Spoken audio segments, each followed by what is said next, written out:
Hello, welcome to Heat Wave 17 Online Edition. You got Paule on the mic.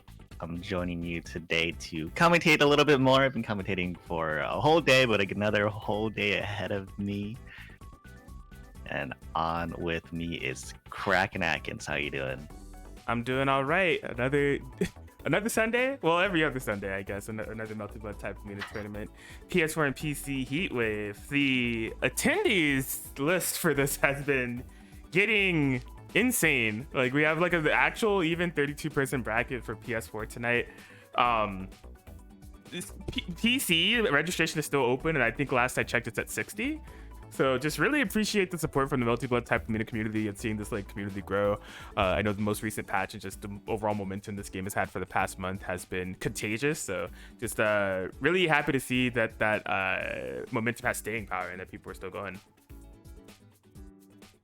Yeah, definitely. This is it's a great game. I mean, obviously, Shield and everything had some bad reviews, so to speak. But yeah, the last patch has been great overall. Everything's been feeling good, playing really well. PC updated so you can skip intros, but I don't know. People say that there's still an issue, so at least they're trying. But yeah. We got Herrflipper and DB215, two players we see pretty often in the Heatwave bracket. I'm going to be starting off the stream matches here.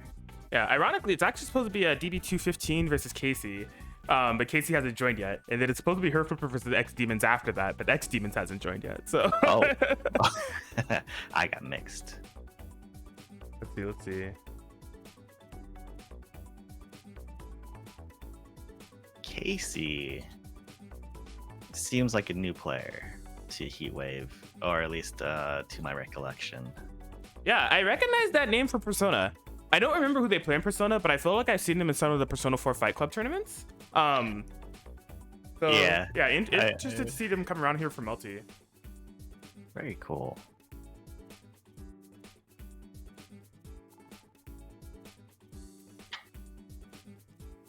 Looks like Casey is just hopping on Melty.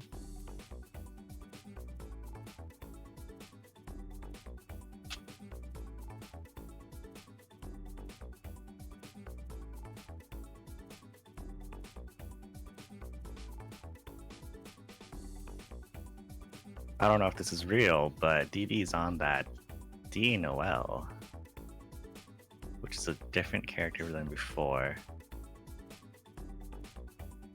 Yeah, DB, let's see, because DB has had some performances. Were they playing Kohaku? Or am I getting them confused with someone else? I know it's one of the mates. I wanted to say Kohaku, but I might be wrong.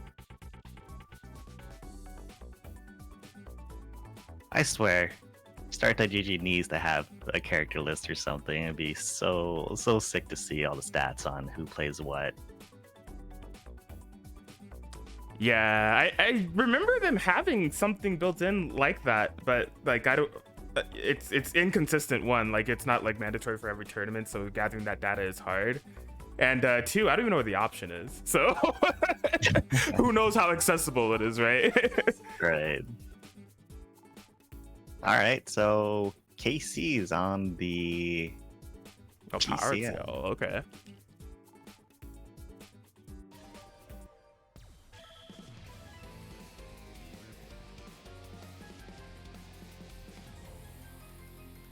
All right. I mean, we've seen this character matchup before, but definitely not the player matchup.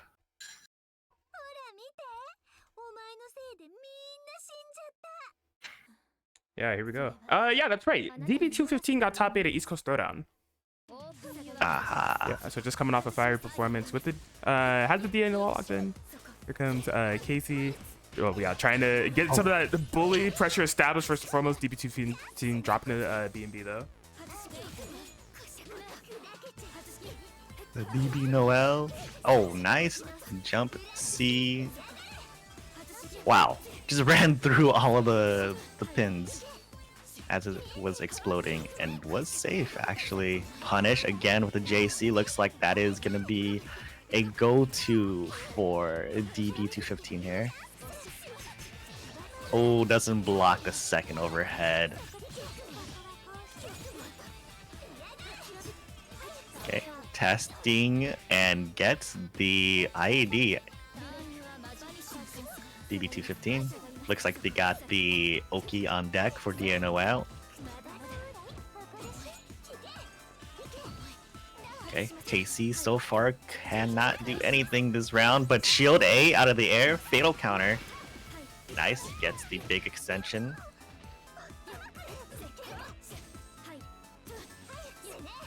Yeah, playing around that JC for powered Ciel as well as a strong move, but shield BC, DB215. Blocks across up, Oki. Okay, nice block so far. And we're out. Oh, nice punish running all the way through. And again, the wall bounce combo.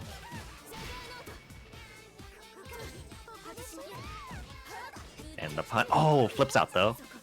That powered Ciel JB having a kind of quick knockdown. Hard to convert sometimes. And this looks like. No, not quite enough yet. KC. Okay, yeah.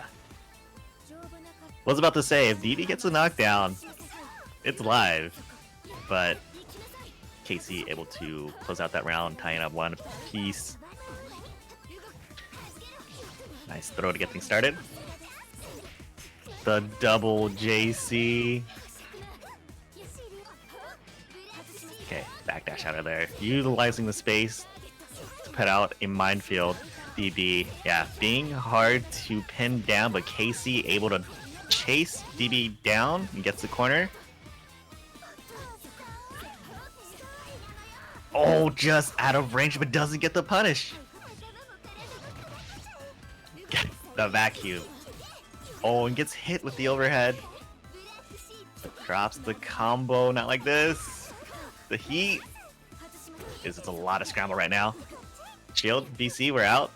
Yeah, still chasing. Casey trying to get the hit. Gets the hit, but it was an air juggle. And finally, a solid hit. Doesn't go for the level 3 there.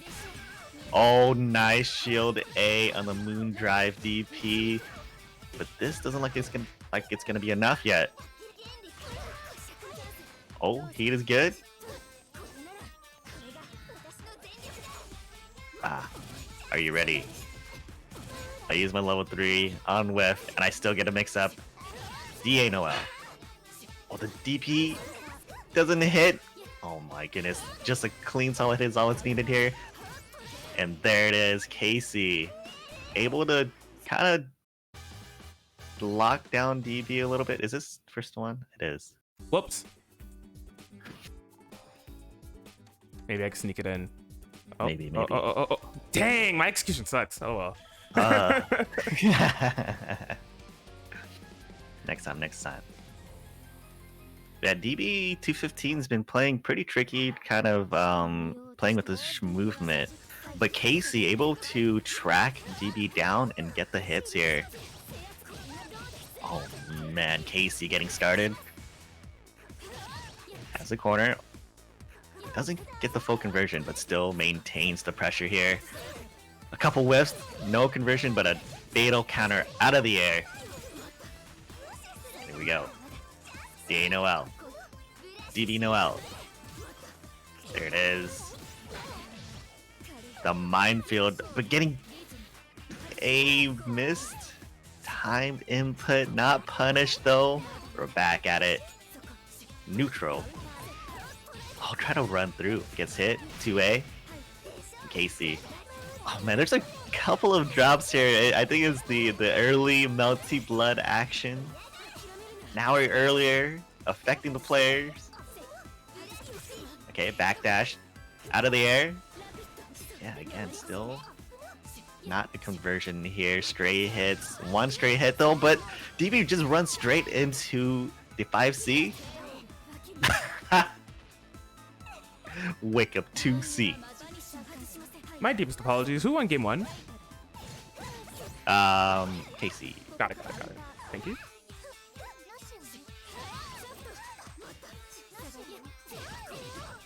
Okay. Drops that combo. Shield B. Chases the back dash. Okay, we're guessing. We are throwing out those shields right now. And there it is, the fade away, but no conversion. Gets the punish. Again, but not a full combo. Shield. We're definitely guessing here. And there it is. The low's gonna hit.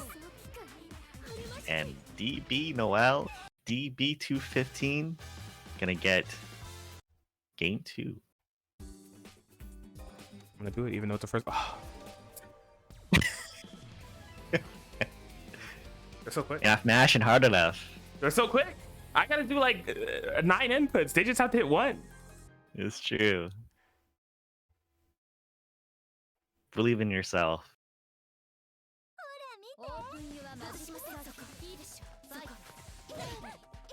Okay, the chase, JA fatal counter, DB 215 getting started.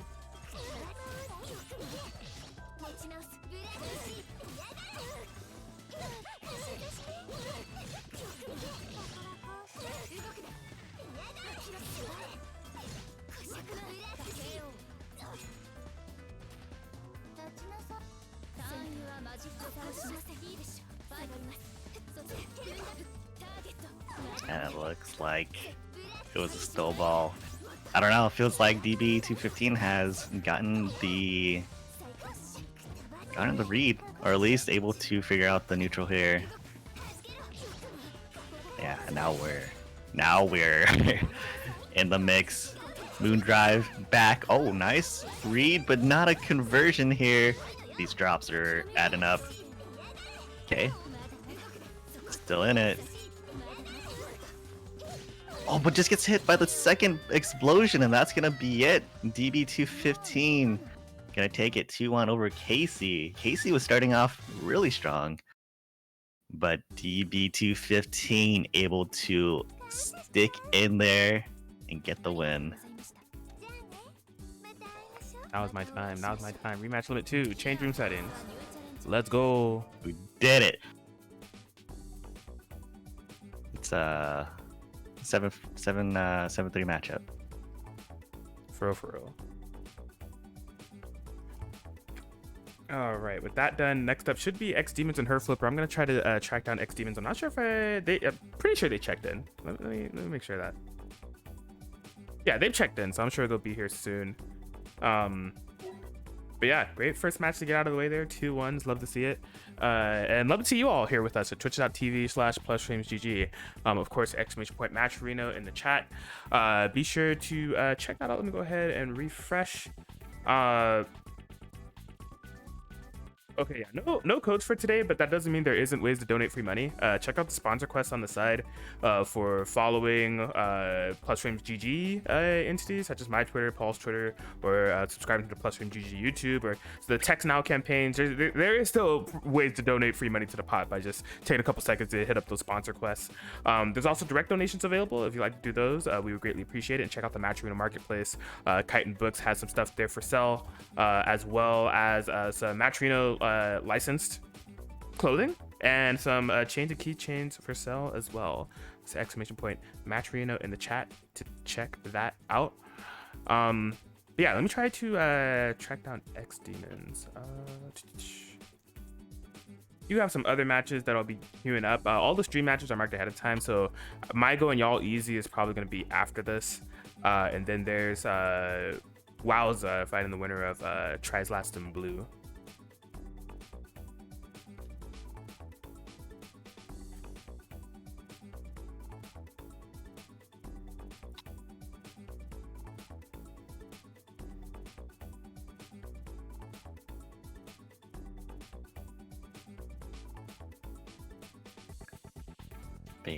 Fair.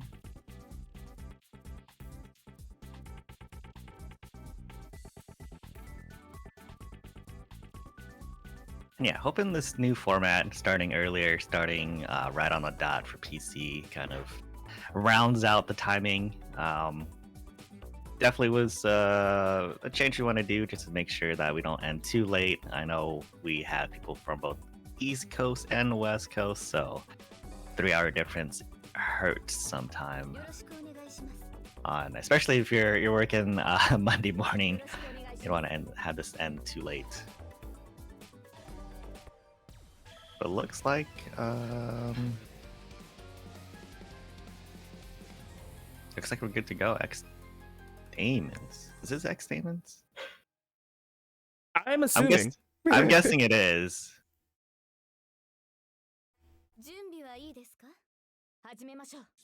All right, Akiha with quite a bit of buffs, much needed buffs as well. The reset disc was something already there before, but now this time has a way to move the disc. Oh, what a read. Herrflipper already 2 times with 2 big reads to start. Huge damage too. What is this? 4.7k damage on a shield punish. One more touch. And no moon drive. I mean, it's still there, but no moon drive activation, which is one of the stronger applications of it. And there it is, all the way gone. Okay. Ooh, does get a hit, but no conversion of the combo, spending the meter to keep the pressure on out of there. Herrflipper able to just backdash and gets the JC to complete that round. Strong start from Herrflipper. Okay, that was almost a whiff punish, but gets the overhead into the super. Get it started in the corner. Okay, jumping out of there. Nice. Loop around the back, gets the hit. Oh, some drops here, but the punish on the moon skill. Okay, we gotta see a continuation here. No, Herrflipper is out of there. Moon drive this time goes for the throw. Oh no! Spends the meter to get out of that situation.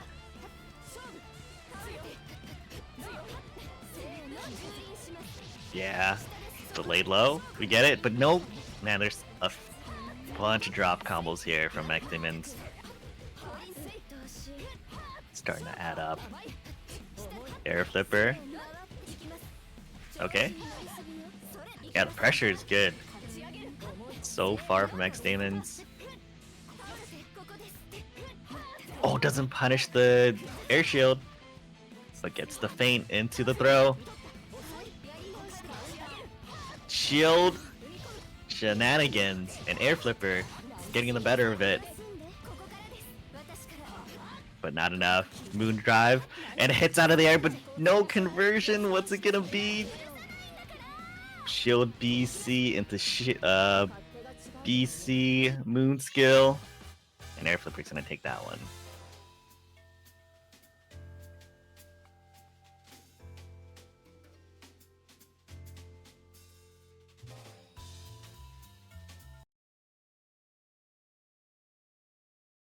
So, 手短にお願いします。視力を尽くしてくるがいい。オープンユアマジックサブ。ファイト。タオルよ。余裕。挽回します。カウンター。そこ却下。おとなしくしなさい。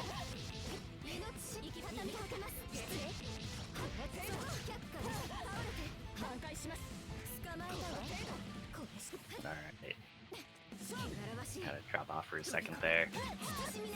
But looking like xdeamons able to get started, but Herrflipper, again, in there. I actually tried to pick back up, and then I realized my mic was muted. I was like talking, and you came in and just like, all right, I'm back. And I was just like, what? Oh, I heard nothing. Yeah, I it was the actual mic mute. It happens. Amazing. But yeah, here we are. Even though xdeamon had a really great start, Herrflipper is able to bring it all the way back. The drop in the middle of that combo still picks it up with the 2A and completes the combo there. xdeamon getting around, able to kind of pull it all in. It's been one of those things where xdeamon's been getting a lot of hits but not able to continue either Oki or some drop combos. But looking like it's getting cleaned up here. Ooh, the pull in was trying to get a tricky corner still situation, but it's still looking really good here. xdeamons completing the combos, wasting all that heat, the moon blood heat even. The backdash again. Herrflipper's been going to that option quite a bit, able to get out of the situation. xdeamon, okay, this time throws into the corner. Ooh. Yeah, we're swinging, chasing down Herrflipper, able to get the hit. And the clash into the double counter, but xdeamons had life to spare, making it 1-1.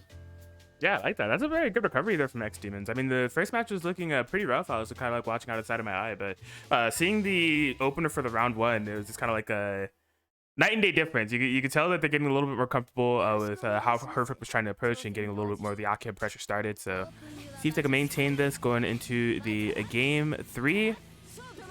Yeah, shield to try to navigate around the wills, catches the low. Yeah, that thing reaches like farther than you think. You're trying to play footsies, walk out of range, and just taps your toes from mid screen. Oh wow, yeah, hits buttons after the throw tech, going for a moon skill pickup. Word, okay. Yeah, Herrflipper being a little bit hasty, trying to escape from the disc setups. xdeamons just really getting a nice flow and cycle of things. Tried to get the bait out. Actually had the right idea with the throw. I think it was a little bit mistimed. Either way, it caught Herrflipper off guard. And xdeamons, just like that, got to be 1 round away from moving on to round 2.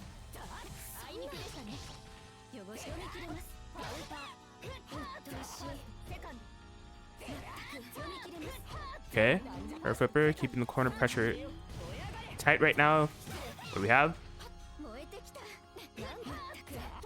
Oh yeah, whiff heat out in the distance.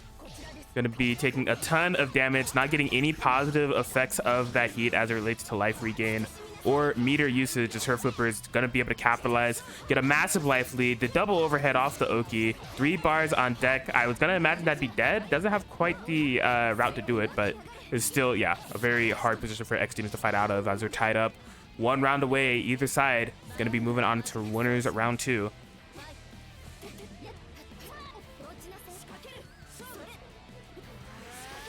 Okay, yeah, I do like the way that xdeamons is trying to slow this down a bit. Just gotta be careful. They have cornered themselves, so back up against the wall. Somehow able to make sense of the chaos on that BC and get a fatal counter. Not the most amount of damage in the world though. Oh, air unblockable, wasn't ready for the confirm. That was a tricky one off the 2A. Probably have to route into some standing buttons to make sense of that. Word? Scoop?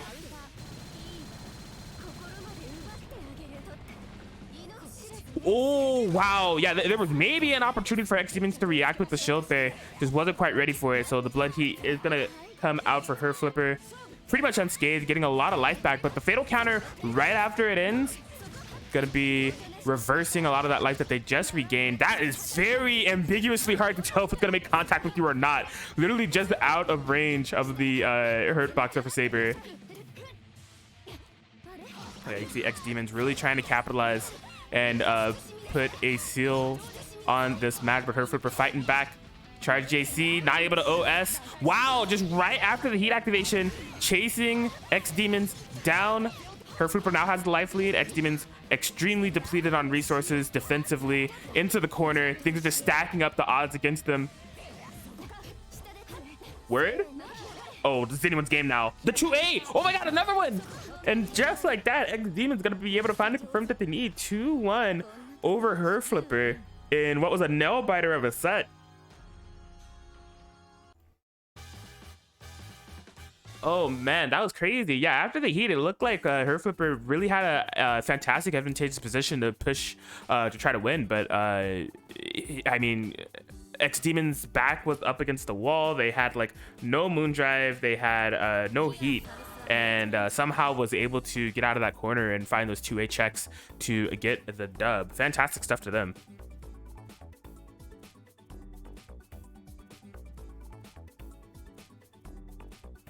So yeah, they'll be moving on. Next up, we will be having YallEasy and Maigo. Let me get that set up for y'all. Look at that.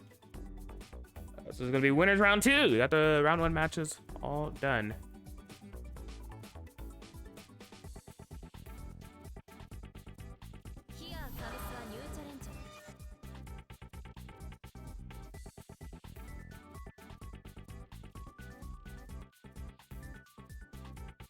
So yeah, a ton of players that we saw at East Coast Throwdown signed up today, right? Specifically out of the top 8.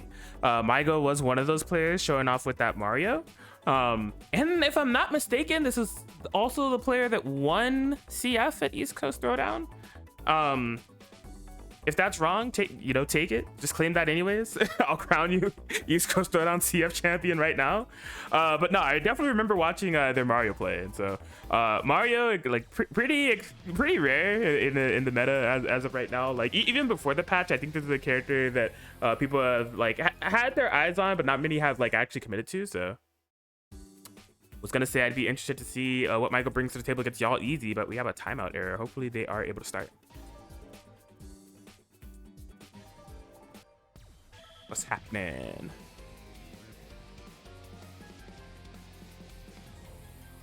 Maigo has been, I think when Mario did drop, Maigo was one of the Mario representation here at Heatwave.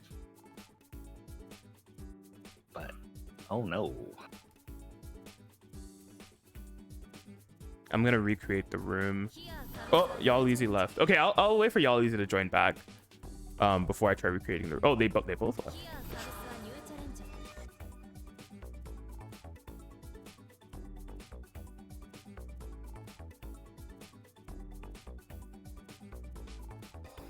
Okay. Yeah, and if it doesn't work this time, I'll try recreating the room. But I have faith. Now. Alright, hold up. Hold up.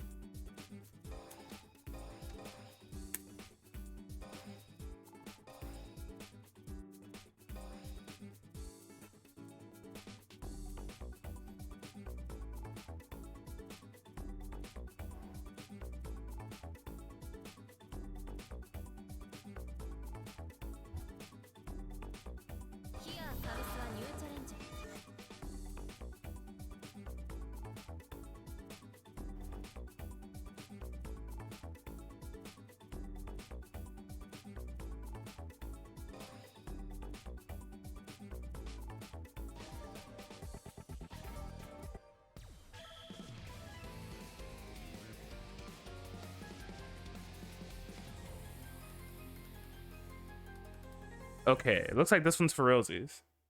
Looking good to me. There we go. For some unknown reason, recreating the room was the solution. Oh, I love this song. I can't really explain why I love this song so much, but like this is like my favorite song in the game. On this stage too, that's kind of broken. All right, Maigo, getting things started with the Mario. Oh, there was a whiff there on the nun toss. Couldn't punish the whiff shield from YallEasy. Oh, trying to use what? Utilizing the Mario mobility and the nuns to escape out of that corner in mid-air. Visually very weird. Gets a 4.2k combo. Okay, you can see Maigo just kind of trying to control that mid-range, force YallEasy to approach them. Not afraid of the armor. Maybe nothing to be afraid of. Just really having some very solid defense and some tricky movement. Like YallEasy cannot catch Maigo. Like Maigo's extremely elusive, and the charge JC that hits behind is what's going to actually be able to capture them. Of all things, the air unblockable setup shortly thereafter. a hit that YallEasy was hunting for so long finally rewarded. That was an insane way to get it. Okay, activates the armor. YallEasy peppering in those buttons, gonna be able to find success off the 2C. Reverse beats to really make Maigo think that they're out scot-free, and then just punishing them for trying to move. Uh-oh. Ooh, yeah, those reverse beats really cooking right now here for YallEasy. Finding so much success in the close range, as Kouma does. Did not commit to the shield, so Maigo will be able to heat for free.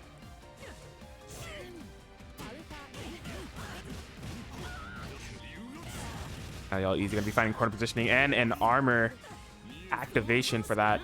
Unfortunately, with the construction of that combo, although it gave YallEasy quite a bit of damage and gave YallEasy armor, it allowed for Maigo to air tech, and I actually don't know if that's the right play, because like Mario's air options are extremely good. You know, the fact that Mario's going to be able to set up none moon skills and stuff like that on the ground that you have to interact with, I think it might be more valuable to get the knockdown in those situations, because you see Maigo is just able to navigate out, and then once again the cat and mouse game kind of resumed, where it's just YallEasy trying to chase down Maigo. So Maigo gonna be getting around for that.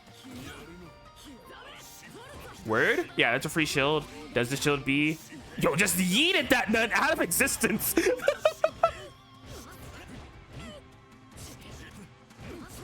Ooh, got hit by the overhead. That's massive for YallEasy. Yeah, this time wanting the knockdown, I don't blame you, but the Moondrive activation for Maigo still gonna be allowing for them to find an escape route as they charge up, get the bar. Yo, YallEasy playing like they're angry right now. It's just like so much violence coming off of these Kouma Kishima buttons.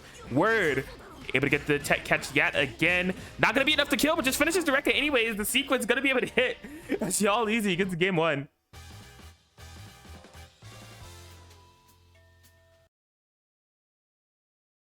Yeah, really just kind of like an all over the place game there, to where you can see Maigo has the movement. They're really trying to force YallEasy to chase them down.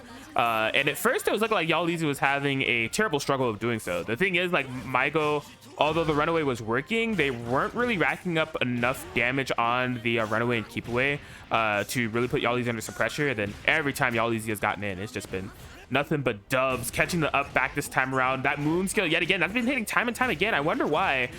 Oh man, we're gonna have to be wondering while our back is up against the wall, as YallEasy's gonna be able to get the perfect one round away from moving on into the round 3. Ooh, going for that slam dunk. All right. Well, yeah, fantastic usage of the moon skill to punish YallEasy on the ground. Gets the sweep. It's a fantastic start here for Maigo. Into the corner we go. This is rough. Oh my god, good defense here from YallEasy though. Able to sniff out that jump button. Word, shield BC, but did not have the full punish. Oh, this is unfortunate. Activating the armor. Thinking about heat. I gotta imagine that they are. Gets the, oh my gosh. Running throw, YallEasy. Yeah, just activating the armor yet again. Maybe heat is not on the brain at all. They're just trying to get everything going right here, right now. Okay, Maigo does have that blood heat activated, so it'll be a win for Maigo in terms of the round. But if you're YallEasy, I don't think you're too like peeved about that, because you're gonna be getting a meter back to give you 2 bars. Maigo had to spend all of their resources to be able to make that round happen. Like just cumulatively, you're going into this round 3 decently advantageous. Oh my gosh, especially now landing the first hit. That's a fantastic amount of momentum here for YallEasy to have. Maigo trying to, oh my gosh, stabilize if at all possible. YallEasy is just relentless with the rush down. Gonna get the throw. What do you got for me? Uh-oh. Nice, yeah. The free screen allowing for Maigo to know what's happening and get out of harm's way. Navigate out of that corner. What the nuns doing?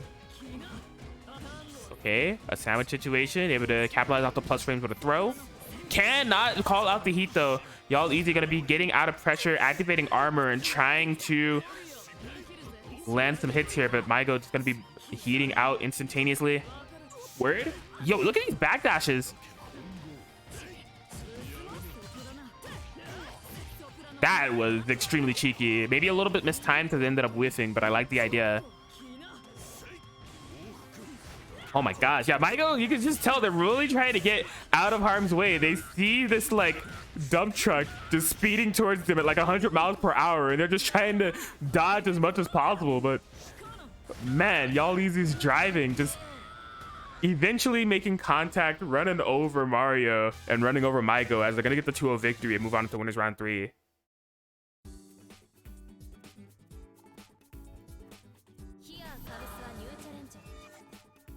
Yeah, so solid effort there from Maigo, but just great stuff there to YallEasy, able to lock down Mario and really get that strike throw mind game that Kouma is known for working out to their favor. Got some more round 2 matches for you all. Next up, we will be having Wowza and Tries Last 360.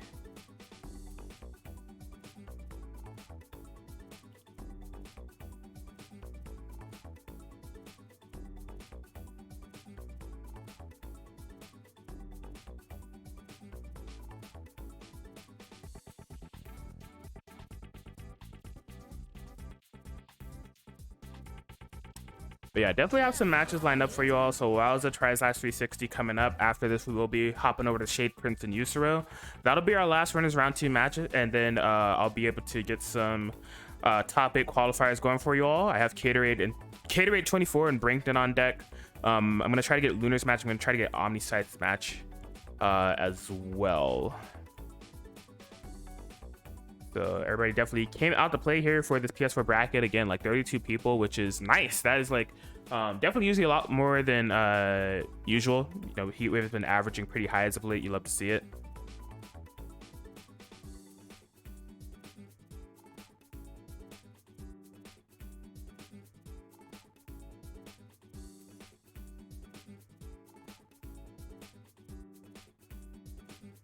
Yeah, Wowza and Tries Last, definitely 2 people that have been a part of these Heatwave tournaments for quite some time. Wowza, constant like top 8 finisher for the PS4 side of things. Just excellent work with the Shiki. I know they've been kind of like dipping in and out of interest within the game subconsciously, but always happy to have them support as they will be going up against Tries Last, which is a name that I have seen a ton. I can't remember if I know them for Kouma though. I'm a bit shocked, but I'm not sure if it's just because I haven't seen them play in a while, or if this has always been the case. I'm just capping at him, so we'll see.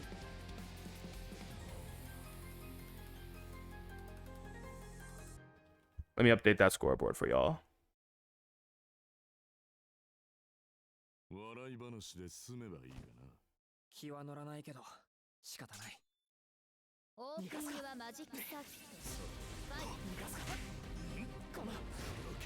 Oh, this is still runners round 2. My bad.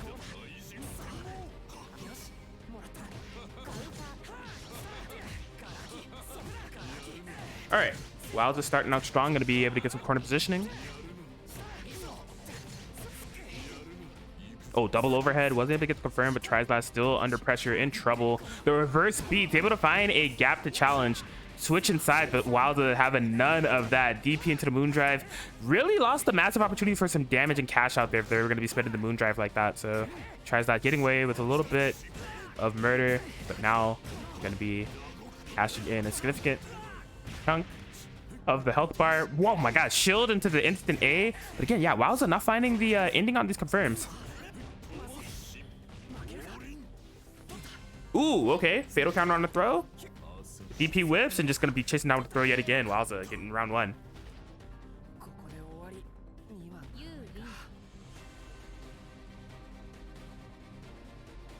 All right, jumping into it yet again.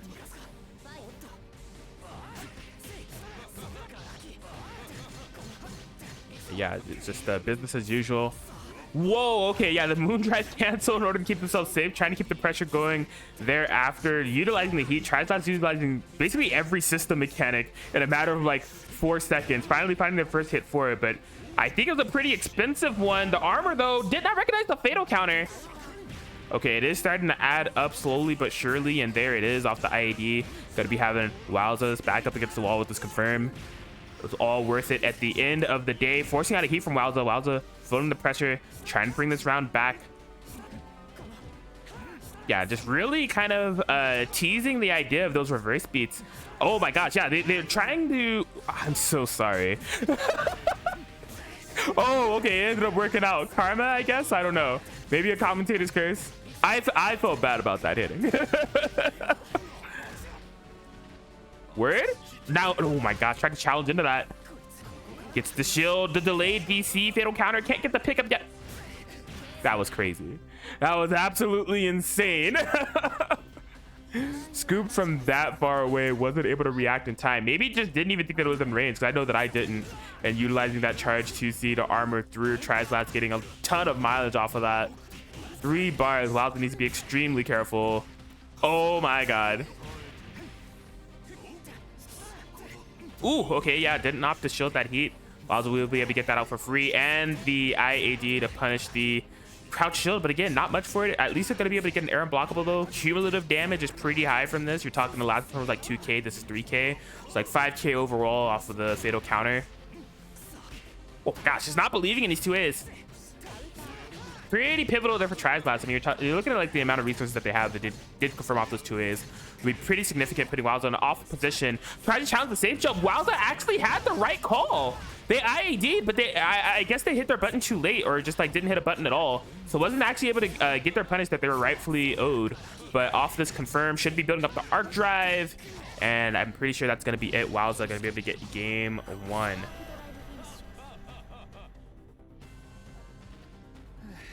Yeah, a pretty all over the place match, if I say so myself. I feel like both players had big opportunities to kind of widen their life lead, or just put a much more solid hold on the matchup.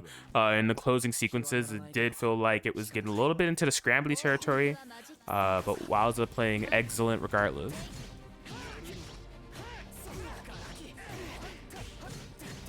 All right. Okay, yeah, VP gonna be getting out of there. Word, okay, loving the confirms. Yeah, a little bit cleaner on the confirms this time around is tries last. I would say that is mandatory. Just kind of keep your momentum snowballing away with that Kouma Kashima. Oh, they may have gotten crossed up. I'm not sure if that's super that they wanted. They ended up running under, so. Word, okay, the knockdown. Yo, yeah, teasing the idea of the charge C, not actually committing to it. And wow, they're getting so much mileage in their pressure off of these reverse speeds. Trislats has shown time and time again that they're trying to challenge with 2C. They just want to sweep the floor. They may even charge it up and get some armor in order to contest Shiki. And although not a bad idea, it's been a consistent option that Wowza is starting to format their pressure to have better counterplay around it. So Trislats may have to find another escape option when it comes to escaping Wowza's pressure. And now it's going to be the time to figure it out. You're talking a 4K confirm, back up against the wall in the corner, gets safe jump, gets IAD'd, everything is hitting. Could potentially be a 3 or 4 touch game depending on what happens here. Oh my god. Okay, nothing too crazy. Trislats spinning the moon drive. Usually finding success when they utilize these system mechanics, right? The moon drive and the heat to change things around. It looks like this is business as usual. I'm going to be escaping the corner, getting a decent chunk of damage. Heat activation to get some life back. Well, wake up buttons. What you thought this was? Whoa, where's the arc drive? Oh my god. What? All right, Wowza. Wowza. Not like this, amigo. 2 opportunities for an arc drive finish, wasn't able to quite find it, and gets running scooped up in the process. Trislats gonna be able to get the round. Oh my gosh. Hopefully Wowza is mentally still there, not too shaken up by anything like that, because they definitely had some kill confirms available in the tuck. Okay, yeah, you can see them getting that DP knockdown. They had a ton of momentum in the previous match off that after that last safe jump. They did have the idea that Trislats might go for the reversal throw. This time, not going for that same action. This is getting nutty. It's Trislats with the Kouma that comes out on top. You're talking the moon drive and had the armor activated. In terms of strike situations, that was a Kouma Kashima dub. Oh my god. Okay. There it is. Yeah, strike throw with the DP. I don't think that was intentional. I think it was supposed to be a lariat. This is rough. Wowza doesn't have the heat available, still has moon drive. The question is, how will it spend it? What will they utilize? Dives into the armor. Trislats will be able to punish accordingly. This is rough. Okay. Scoop after the moon drive activation. Armor is ready, and just oh. What a clutch find there from Wowza to cancel into the super in order to beat the armor frames from Kouma. A clutch finish, as they will be able to take it 2-0 over tries last. Stressful, but in the end of the day was able to get it.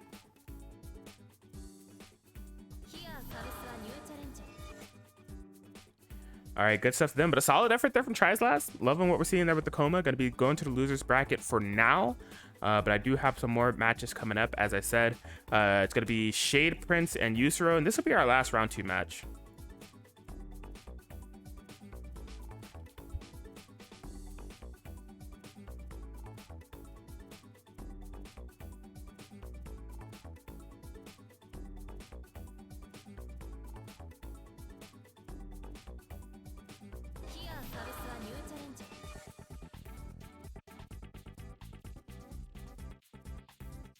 Go ahead and update the stream deck. What do we got going on here? So yeah, Shadeprince, Yusuro coming up. After that, we will have Arcueid and Brankton. I think Brankton got top 8 at PS4 Heatwave 2 weeks ago with Kouma, so gonna be cool to see them play. Xdeamons got the win over Clinzy Tatari. They're gonna be fighting Lunar. We're definitely gonna be getting that on stream.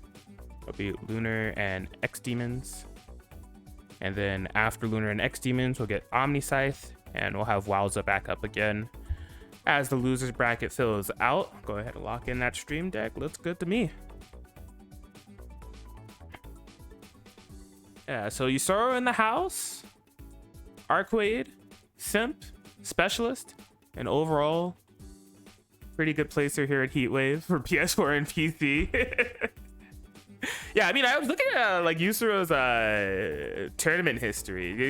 You know, Start GG, it may not be good for keeping up with statistics of what characters people have played, but it's good keeping up of like previous match placings. And yeah, it's been like constant top 8s for Yusuro throughout the entirety of like their Melty run, but more recently it's been like much more within like constant top 4 territory. So really taking to Arcueid extremely well. Of course, Arc getting some great changes in his previous patch, so good to see Yusuro still out here succeeding. Let me make sure Shadeprince gets in here. Let me give them another ping. I'm on up. Keyword Heatwave.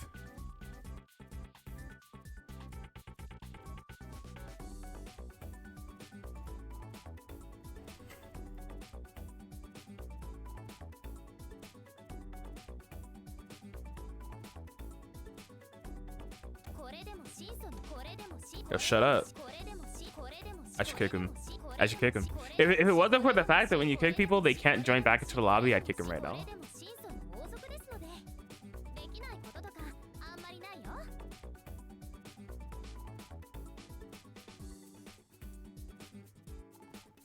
Yeah, let's see what's going on the loser side here. Blitz Sprite and Flunk-tastic is happening. That's cool.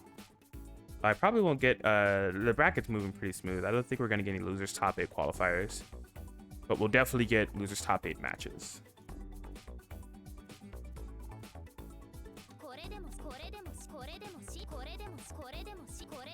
Yeah, so DB215 is waiting on the loser of Lunar and Xdeamons for the top 8 qualifier.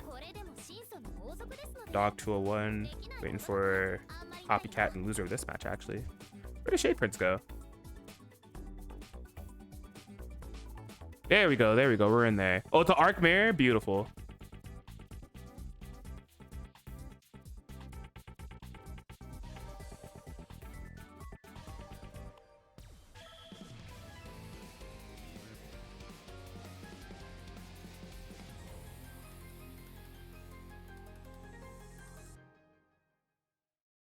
All right. Well, it looks like there was like mad arcs in one way or another because Shadeprince got the win over Blitzbright. I gotta imagine that was Arc versus Red Arc. So let me go ahead and get some colors on here. Yusuro is gonna be in the red. Shadeprince is out here in the blue.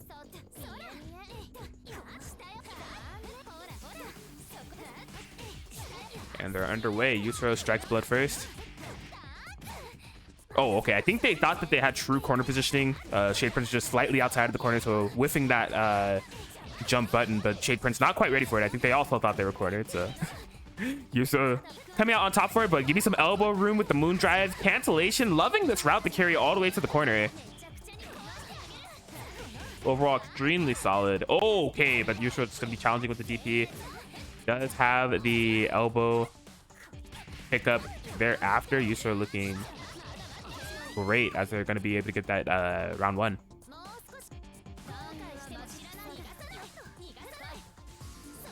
Oh my gosh, yeah, Yusro just really having a ton of momentum right now at the moment. I feel like Shadeprince is still trying to make sense of it all.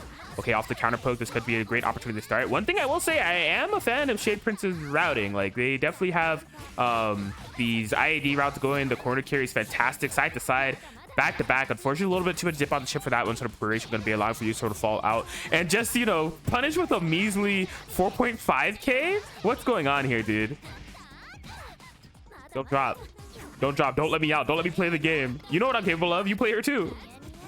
Okay, yeah, not gonna be going into the arc drive. Oh, commit to the DP. That's gonna be massive. Yeah, doesn't have to spend any resources for that. Just keeping it simple and clean. We're tied up in rounds. 1-1. Yeah, pretty even on resources too. Oh, okay, yeah, but this is Ooh! Whoa, where was the rest of it? I was ready. I was ready. Oh well. Yo, yeah, be able to recognize that that elbow was going to whiff and then Moondrive canceling to avoid the whiff punish. I really like that decision there from Shadeprince, getting rewarded with it now as they were close to the corner and they found the hit subsequently. So Yusro going to be in a little bit of trouble here. How will they defend against this? Does do the reversal blood heat, so getting some life back. And wow, able to bait out a shield there from Shadeprince. It's going to be a lot of damage actually. Yeah, it has the arc drive available thanks to that blood heat, so really kind of throwing it back at Shadeprince as they nearly took 6k for that. You gotta be so careful right now. Shadeprince does have the resources in order to make this happen. It's just gonna take the right decisions to get out of this corner and make sure that magic circuit is spent successfully. Yusro not allowing for that to be an option so far.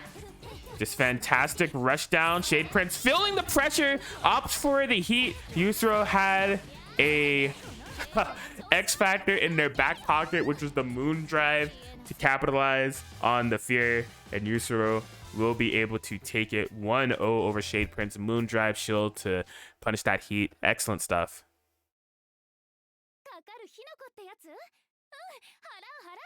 All right, all right.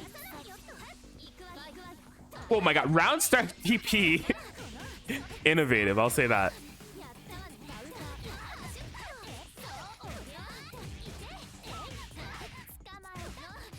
Okay.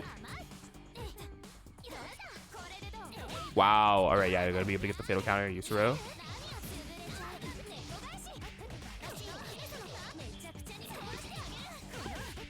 Good amount of damage. Back into the corner we go. Yeah, delay be seeing. Just keep that corner. Ooh. Oh my god, yeah, Shadeprince, you can tell how desperately they wanted to get out of the corner, really utilizing all of the air resources, even arc specific J2C to get out of there, and with good reason, getting an air unblockable gel here.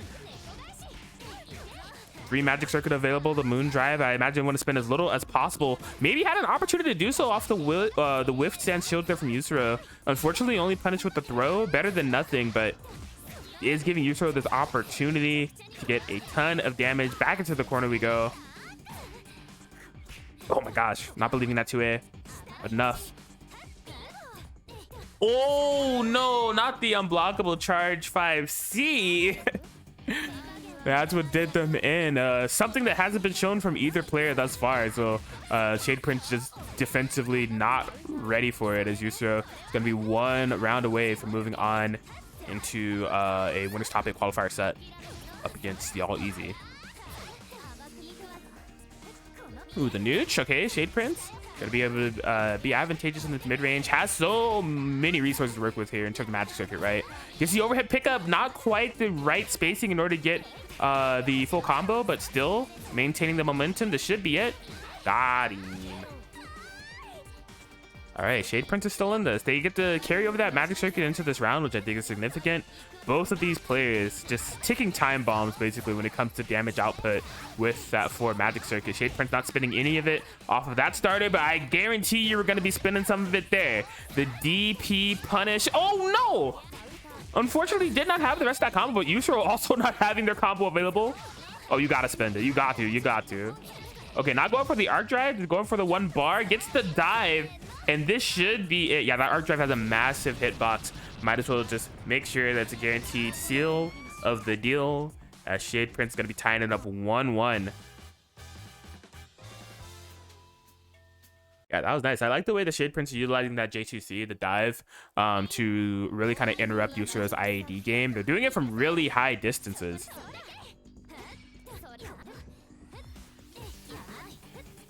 Ooh, the fatal? Okay, yeah. Because it was double hitting, not able to get the full fatal counter hits that they were expecting off of that. Ooh. Oh my god, yeah, I did just boot to the face. What a jump button to have.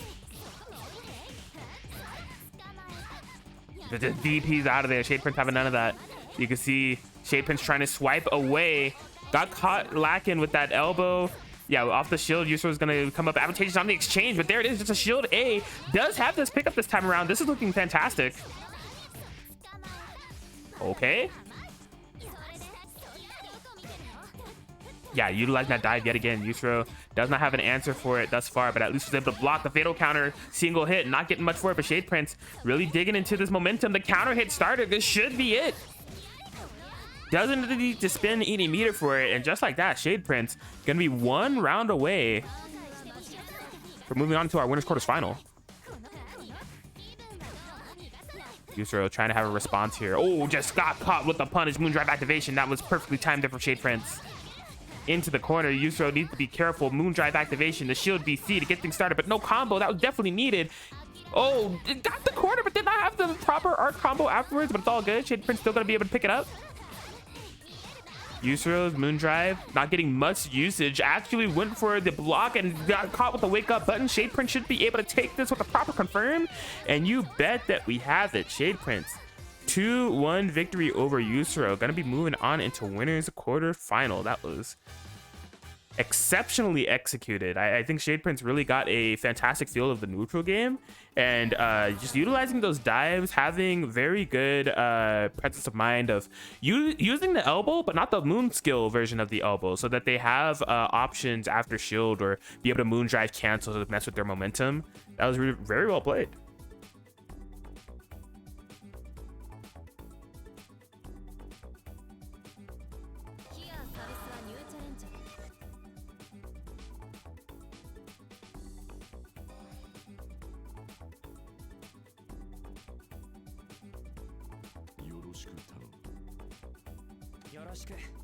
All right, so Caterade and Brankton coming up. Let me go ahead and fix that.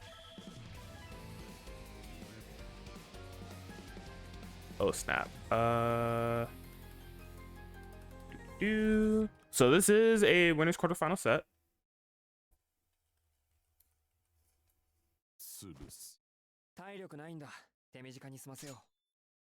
Open your magic set. Fight.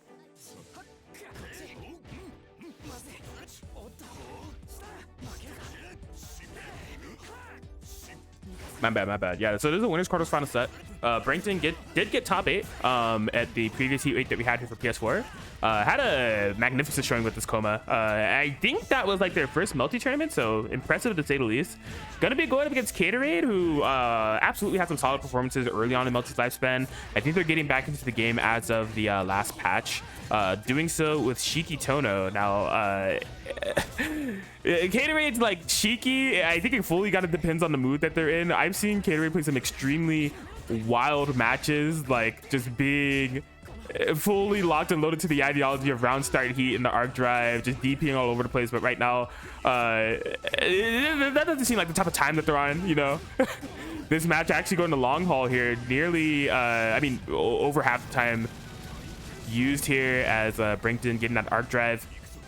Whoa, missed time on the throw. That's unfortunate. Okay. Missed time on the throw, but actually not unfortunate. Brankton gonna be flinching and getting hit after the fact. Caterade getting round 1.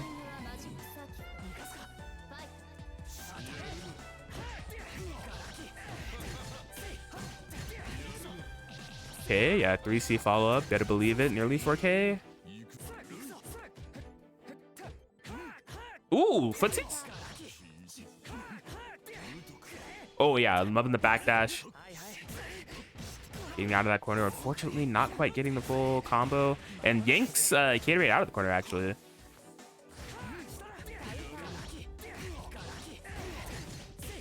Gatorade 3 Magic Circuit on deck. Not going for any arc drives or anything. Once it keeps that Magic Circuit insurance just in case it's necessary in the future.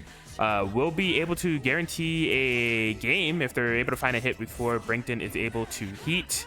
But Brankton, oh my god, yeah, has Moon skill on the brain. Good amount of damage, blood heat activation, challenges. That was an excellent idea there from Gatorade. Maybe could have found a kill from that sequence. I feel like if Gatorade Moondrive canceled, there may have been a route to actually route into a kill, but it's a little bit tough to tell in the heat of the moment unless you just got it like that. But Brankton able to get that arc drive finish. We're tied up on rounds. Gatorade having a good resource advantage, but Brankton's finding the first hit.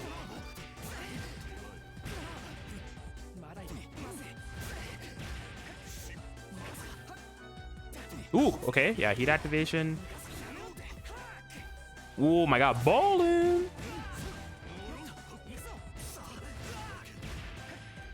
Yeah, Gatorade not getting much for that heat, but the fatal counter out the gonna be able to get the hook up on the ground, but unfortunately wasn't able to get the re-jump.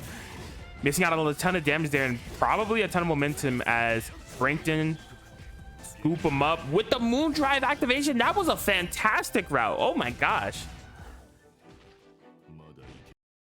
Yeah, solid stuff. I mean, you kind of see the difference in the player right there, right? Because Gatorade had a similar situation where they got that reversal DP, had the Moondrive and another Magic Circuit to work with. I'm pretty sure Shiki had a way to kill off of that exchange in the round 2, but Brankton pretty much put in a equivalent situation and was able to execute it perfectly, had those routes available, really showing off with this Kouma right now.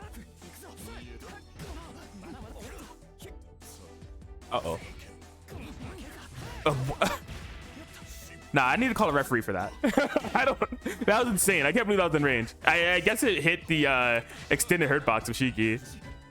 It felt illegal.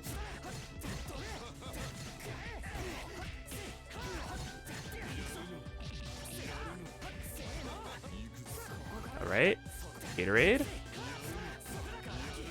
getting it started here. Moondrive available.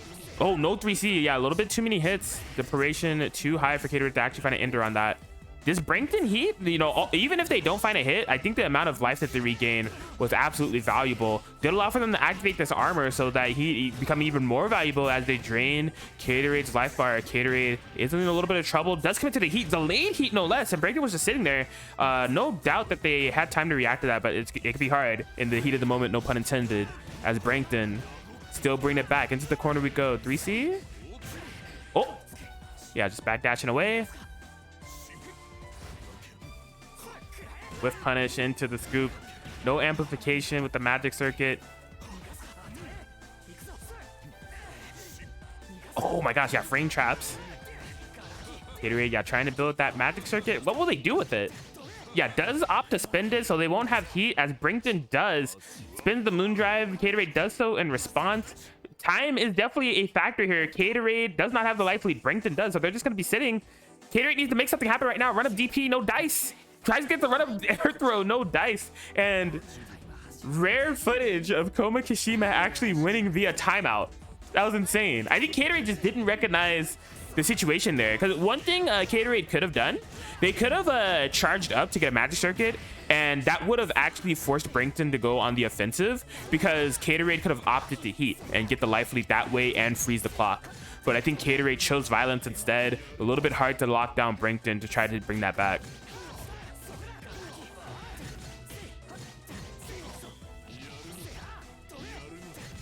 Right?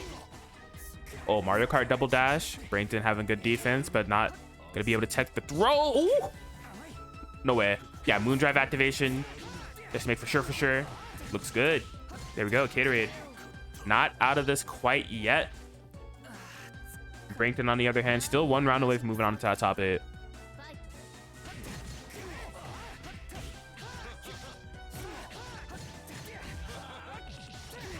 Okay.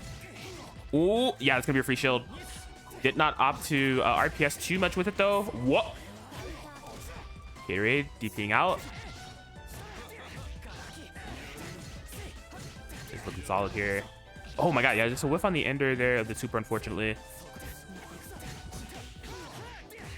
Drive activation. Where are the combos? Gatorade fumbling a bit at the moment. Gonna be punished on the landing. Oh my god, yeah. You gotta imagine Brankton's gonna be opting for blood heat here. Oh, if they had the read, that would have been insane. Oh, this is tense. This is tense. Wow. Gatorade going for the big charge JC. I mean, if that was in range, you were definitely risking getting last arc of Brankton shielded, but Brankton actually recognizing it was out of range, getting the whiff punish, has the life lead. Gatorade's back up against the wall, able to find a hit here though. It won't be enough to kill. Word, okay, heat activation. Oh, no way! No, you're a victim. There's no way anyone would have been expecting that right there. Brankton, 2-0 victory over Gatorade. Gonna be moving on into top 8 with the clutch arc drive finish. Fantastic play. Holy crap.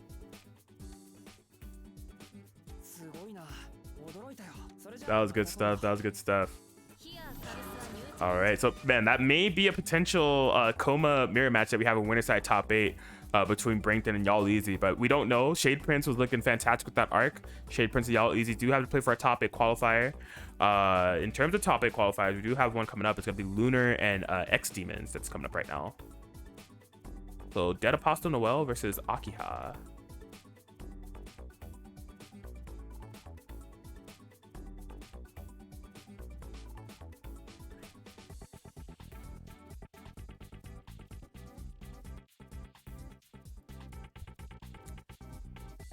Let me go ahead and update what the vibes like. xdeamons, Lunar.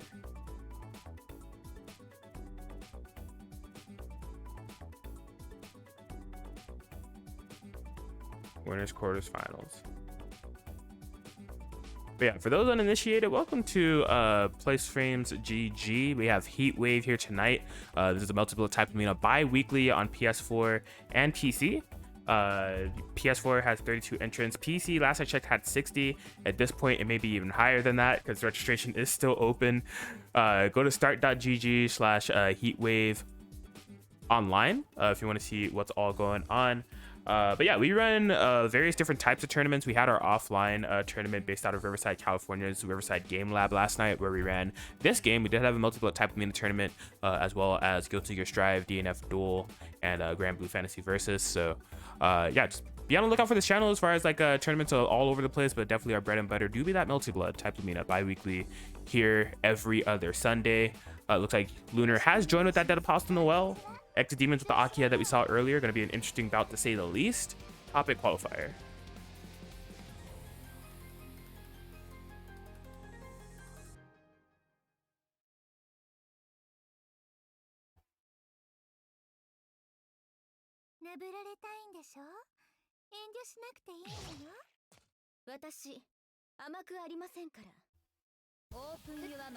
All right, here we go. Here we go.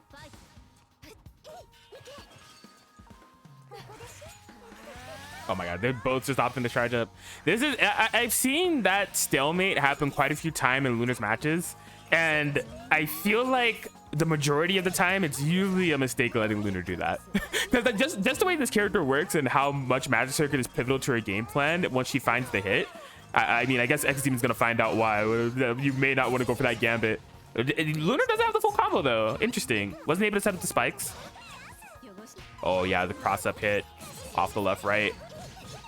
There we go. Yeah, so off the Magic Circuit they were able to build. They pretty much have 2 more of these in the tuck, but good defense on xdeamons to navigate out for now. So from the Magic Circuit that they gain, gonna be trying to spin in it. Okay, gonna be able to get the heat. That is gonna be some life back, but at what cost? Just gets DP'd on wake up, trying to risk it all. Lunar not having the proper counterplay to that moon skill. No way. Ooh, okay, yeah, just hits the button. Get out of there. xdeamons doesn't quite have enough Magic Circuit to opt for a heat. Just gets it, but now Lunar just instantly going on the offensive, not allowing for it to happen, as they'll be able to get round 1.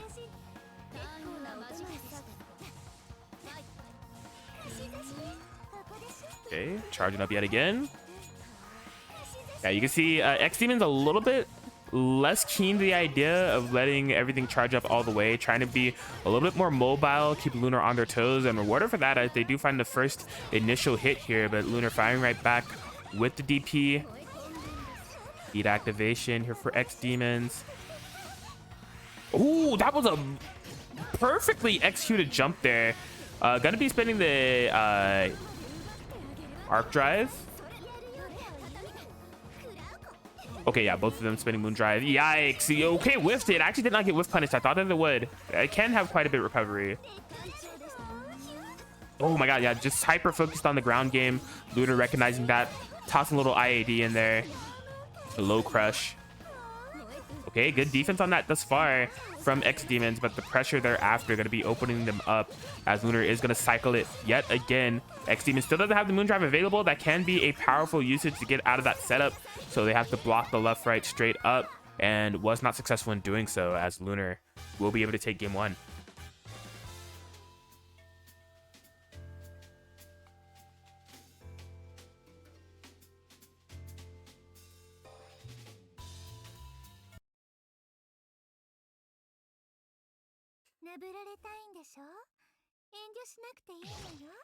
All right, so jumping back into it, xdeamons. I think in terms of the approach game, they have had some successes of just getting a bit of an idea to keep Lunar on their toes, not allowing for the free charge up in order to gain meter, and finding some massive openings. I think what's been lacking, unfortunately, for xdeamons is the pressure they're after. You know, once they get their knockdown after they confirm their combo, they're not quite able to snowball the life lead as Lunar is doing right now, right? You see Lunar, yeah, just constantly getting pressure off of their hits, putting xdeamons in a very disadvantageous situation, forcing them to heat, not getting much for it, and yeah, just kind of on the chase right now as Lunar is really dictating the entirety of the pace. Hey, yo. Really spending all the cash available. Impressive combo, causing the air tech and just the overhead when you least expect it. Fall in pain. Lunar. One round away from moving on to that top 8.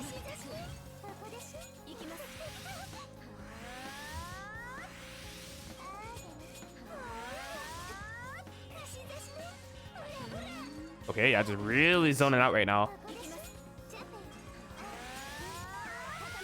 Jeez, yeah, you can see Lunar just really emphasizing the cat and mouse game. Just saying, all right, I have a better idea of how you're looking to approach. I'm just going to keep it super safe, see if you can get in. And if you are unsuccessful, capitalize on your mistakes with a solid 3.8k and into the okie dokes.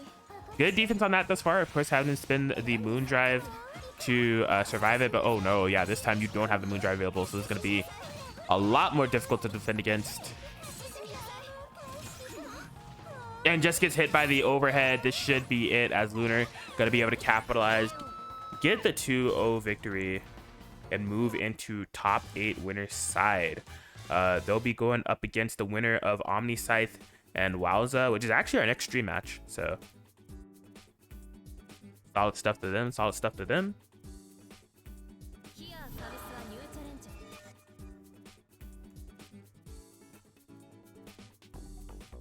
Yeah, Shadeprince and YallEasy are playing it out. I think they just started around like 5 minutes ago, so we'll probably have a result there shortly. Let's see. Yeah, bracket is progressing pretty well. Yusro just getting a 2-0 victory over Dog.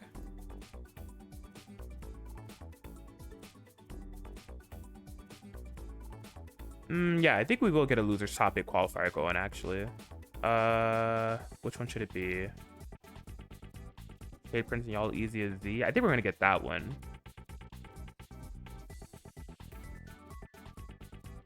Oh, let me update stream first. Okay, so OmniSScythe.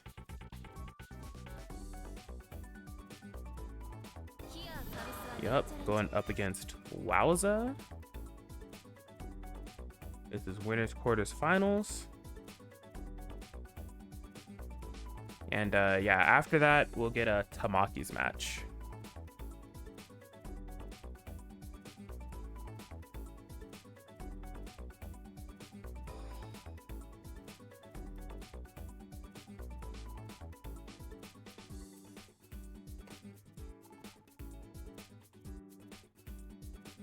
Cool, we out here. I think I have name swapped. There we go.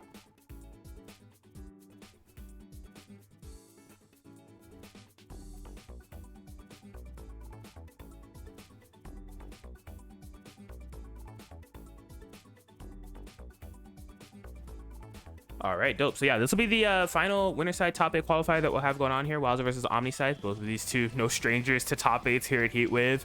OmniSScythe, no stranger to getting dubs at Heatwave. Multiple on Heatwave PS4 and Heatwave PC. And they're part of a very elite club, the Heatwave Sweep Co-op, meaning that they have won a PS4 and PC bracket within the same night. Only 4 people have ever done that. So, or I think it's 5 actually. I had to check the tapes on that one. It's a rare title to have. Here we go. YallEasy starting off strong. Oh wow, yeah, couldn't capitalize off the backdash properly. I think they just visually confirmed the situation, but in their mind didn't choose the right option to punish. Went for throw. OmniSScythe gonna be able to fight out of the corner with that, and you see what follows thereafter. Power TL, such a bully character in that mid range. Her buttons being massive, having a bunch of blowback edges built into it, so it's armor on a lot of these tools as well. Really makes you second guess on defense and really question how you move around her in the first place. And OmniSScythe doing a fantastic job with the snowball, gonna be able to cash in the over 4K combo and get the game won. All it took was one. All it took was one opening to get that Power TL game plan started, and YallEasy was not the better for it. Ooh, okay. You see OmniSScythe trying to keep that pressure going. Okay, the fatal counter here for YallEasy could be massive.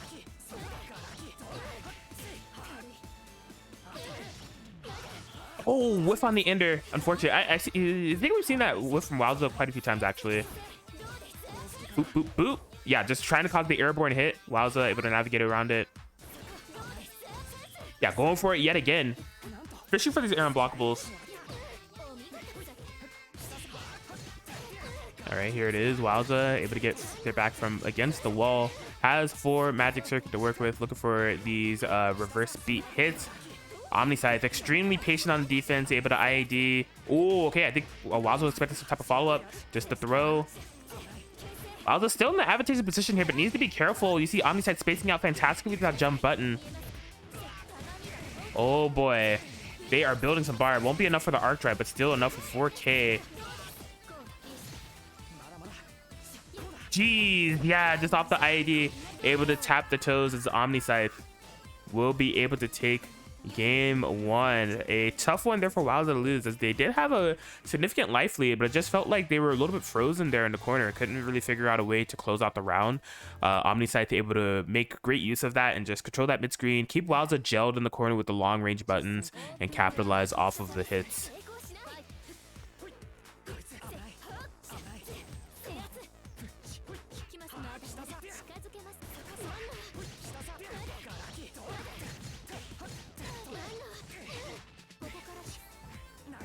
All right, YallEasy getting the rush down started immediately, but OmniSScythe immediately responding right back with the DP, fighting out of the corner. I think that's one big divide in the matchup that I've been noticing, right? OmniSScythe having a lot more success escaping the corner than YallEasy does.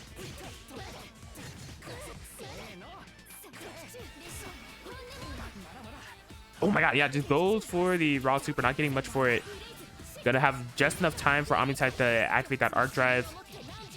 Boom.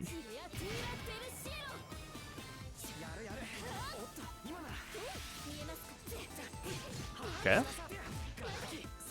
YallEasy firing away. Yeah, I was gonna say, I don't think they're gonna go for an arc drive finish. They're just gonna opt for the 1-bar Uki. I think they missed the throw button. They got an airborne shield where I would imagine a throw would go. That's a tough call. OmniSScythe has the punish available. They're going to be not even on life bars, but OmniSScythe definitely in a very advantageous position. This is where YallEasy has tended to struggle. does find a way out of the corner, but not really out of pressure, as OmniSScythe really just constantly keeping it locked down. Okay, there it is. The heat activation to get some life back. Not playing with as much fire. Still feels threatening. Like, even though the life bars are where they are, for some reason it just feels like YallEasy hasn't really been able to do much to get anything started offensively. It's been all defensive actions, and OmniSScythe just piling on the pressure. Slowly but surely it's being turned in their favor. I think they have the life lead and gets to jump in as OmniSScythe is able to make the comeback. Yeah, it's just like YallEasy is not really able to find a way to stir things more into an offensive favor coming off of this defensive back end, and it's easier said than done. I mean, Ciel controls such a massive amount of space. She really makes you second guess where you want to challenge her and how you want to move around the screen, just putting all those big chain buttons, some of them having armor, and OmniSScythe just making great usage of that time and time again. Okay, the ID. Ooh, yeah, the counter hit 2A starter here. Not getting much for it. Behind the back. Okie doke. Okay. Yeah, whiff off the distance, but able to capitalize on the attempted whiff punish there from YallEasy. Does have 3 bars available. I imagine we're going to be going into the arc drive, and I think this should be it. There it is. OmniSScythe going to be able to take the 2-0 victory over YallEasy, and we'll be moving into top 8 winners side. They'll be fighting Lunar a little bit later. That is a matchup that we've seen a lot. Always a great one as we fill out that bottom side of winners. So top 8 winners side, currently as it's deduced, we have Brankton and Shadeprince and Lunar and OmniSScythe. Loser side, Caterade24 did get the 2-1 victory over Blitzbright. YallEasy and Yusor are going to be playing it out right now. xdeamons and DB215 are probably playing as we speak. But we do have one of these top 8 qualifiers on stream. It's going to be YallEasy versus Tamaki. I wonder if I can get this. Tamaki has some symbols around their name. I'm gonna try to get it to show up on stream. There we go. That should work, hopefully.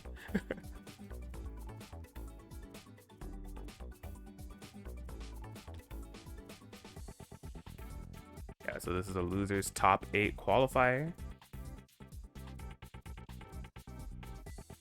There we go. Looks good to me. Let me go ahead and call them up. Oh yeah, I never pinged YallEasy. My bad.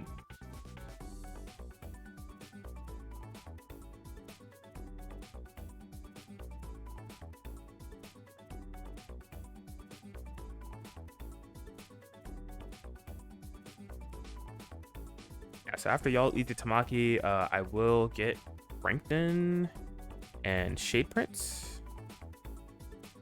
And then we'll also, after that, get Lunar and OmniSScythe.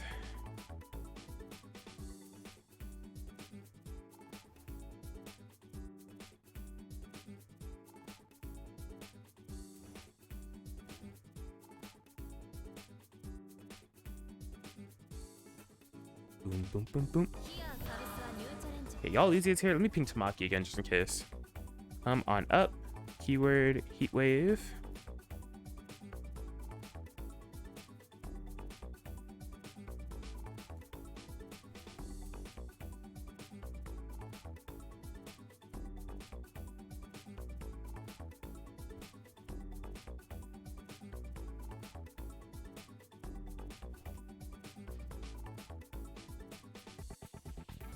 There we go. Oh, Tamaki plays Noel? Okay, let's go. No bias commentary though. No bias. Be cool. Let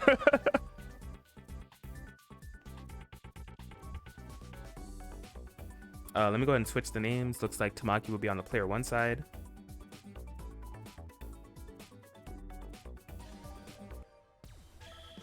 All right, cool. So yeah, Tamaki, we haven't seen on stream yet. That's because they have been making quite the losers run. So round 1, who did they lose to? They lost to Caterade. Oh, so this is interesting. This will be a run back against Kouma. Uh-oh, looks like they weren't able to connect. Okay, sorry. YallEasy gonna try leaving. This is actually extremely hilarious. So Tamaki's round 1, they lost to Caterade. They got sent to losers. They were able to get a victory over Trislast, a victory over Mick, and now they're fighting YallEasy for a chance to get the run back gets catered in top 8. All right, what's the lobby looking like? Okay, I'm gonna remake. This was happening earlier, and remaking is what did it. So I'm just gonna go ahead and do that.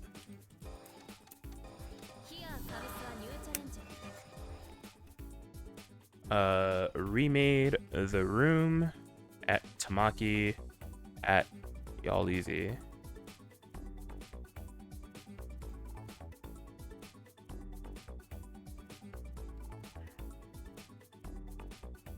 But yeah, y'all, thanks for tuning in. Exclamation point match Reno in the chat if you haven't already. Check it out. We don't have codes today, but we do have openings for donating free money by other means. Be sure to check out those sponsor quests for following and subscribing to multiple entities, including my Twitter, Paul's Twitter, and the PlusFramesGG YouTube and Twitter. You can still donate free money to the pot that way. You can do a direct contribution if you'd like. That would be greatly appreciated. As always, PlusFramesGG hooking it up with a $50 pot bonus to PS4 and PC respectively. I know that Brankton FGC donated $5 to the PS4 online bracket. We greatly appreciate that from you, Brankton. Match Arena Marketplace has some goodies for sale as well if you want to receive something for that direct contribution. But we are live and direct into it. Tamaki versus YallEasy.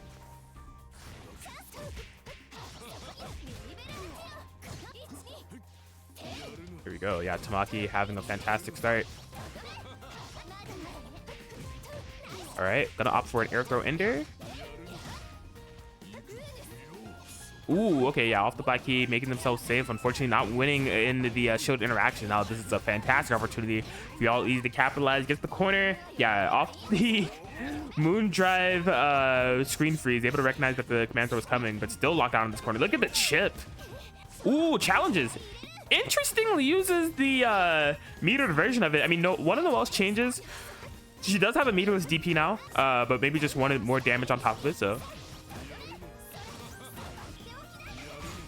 Where? Oh, no, yeah. Getting punished for chasing down a little bit too much there. That was insane. Whiff punish on the 2B. Whiff canceling straight into the moon skill in order to get the win. Tamaki gonna be able to get round 1.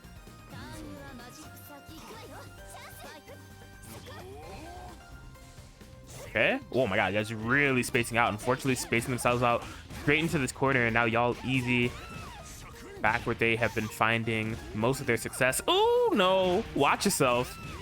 Running throw. Whoa, with the 3C. All good. Still gonna be able to get the confirmation thereafter. Working on it perfect.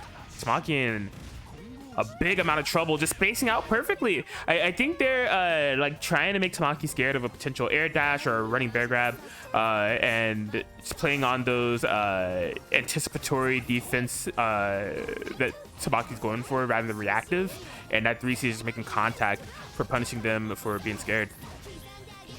Okay, a 2-on-4C ender, double jump with a safe jump, dashes forward, making that Kouma DP whiff. Unfortunately, not having a punish ready. Word? Yeah, the armor gonna be able to eat through that. She needs it. Don't worry about the 2B. Don't worry about what happened there. She needs that. She needs that. Word? Okay, 2C pickup. Oh, not getting much for it though, but off the jab, fatal counter, moon drive activation. Oh, this is the big stuff. Yeah. Oh wait, no bias, no bias. A very nice combo there from Tamaki, as they're gonna be cashing in just about 5K and gonna be able to get that game 1 over YallEasy. No bias, no bias.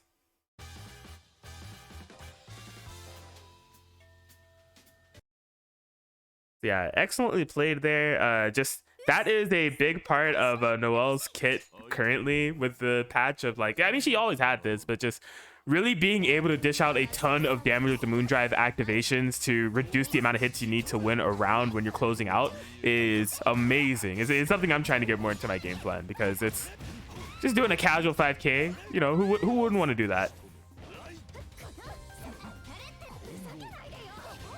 Ayo, okay.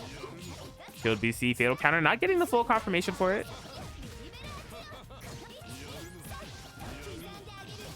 Yup. Oh, actually going for the pickup this time.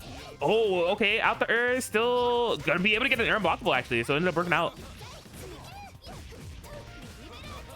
I'm surprised that didn't cause air tech actually.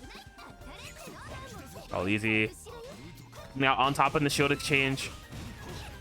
Oh no, I imagine they were going to be looking for the command throw ender into heat. Given that their life is low, Tamaki playing it super safe. Yeah, Black Key gonna be able to avoid the heat. Unfortunately, not getting much of what? I don't. It was a bait all along. They still had armor available. Unfortunately, wasn't able to find the kill. YallEasy all over the place right now. Oh, commits to the stand shield, and there it is. Tamaki gonna be able to blow that up. That was insane. You think I'm whipping? You think I'm unsafe? Psych.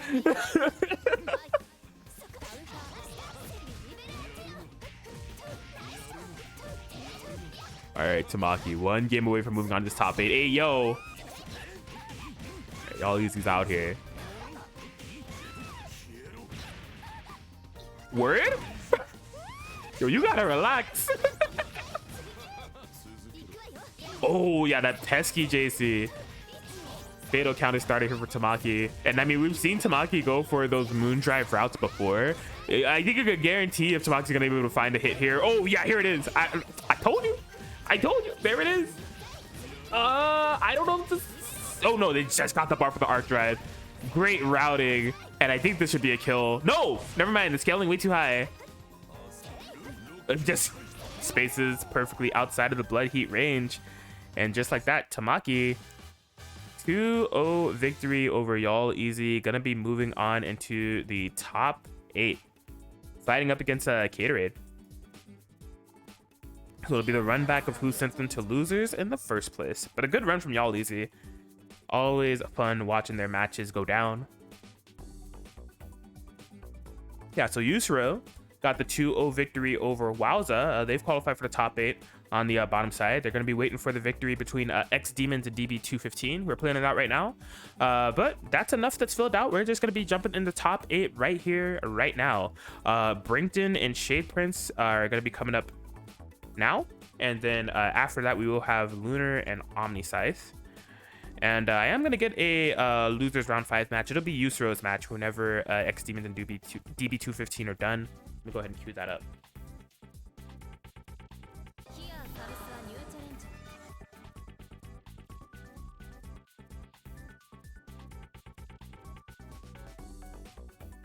Okay.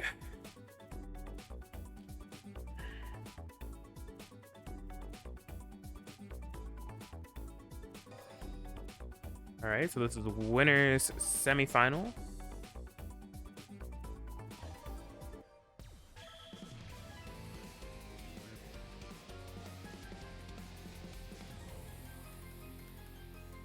Yeah, so Brankton finding themselves in an opportunity. I mean, not an opportunity. It's already guaranteed that they're going to be getting top 8 here at Heatwave yet again. This is, I think, just their second Heatwave, maybe even just their second multi-tournament. So, got to be happy with that amount of consistency. Whereas Shadeprince, I've seen them at previous Heatwaves. I don't think they've ever been in the top 8 territory before. Finding it this time around, though, actually, I'm just seeing in one of the earlier ones, Heatwave 11, they did get 5th. So, glad to have them back. Kind of a matchup between someone from Heatwave's past against someone from Heatwave's present. Shadeprince and Brankton.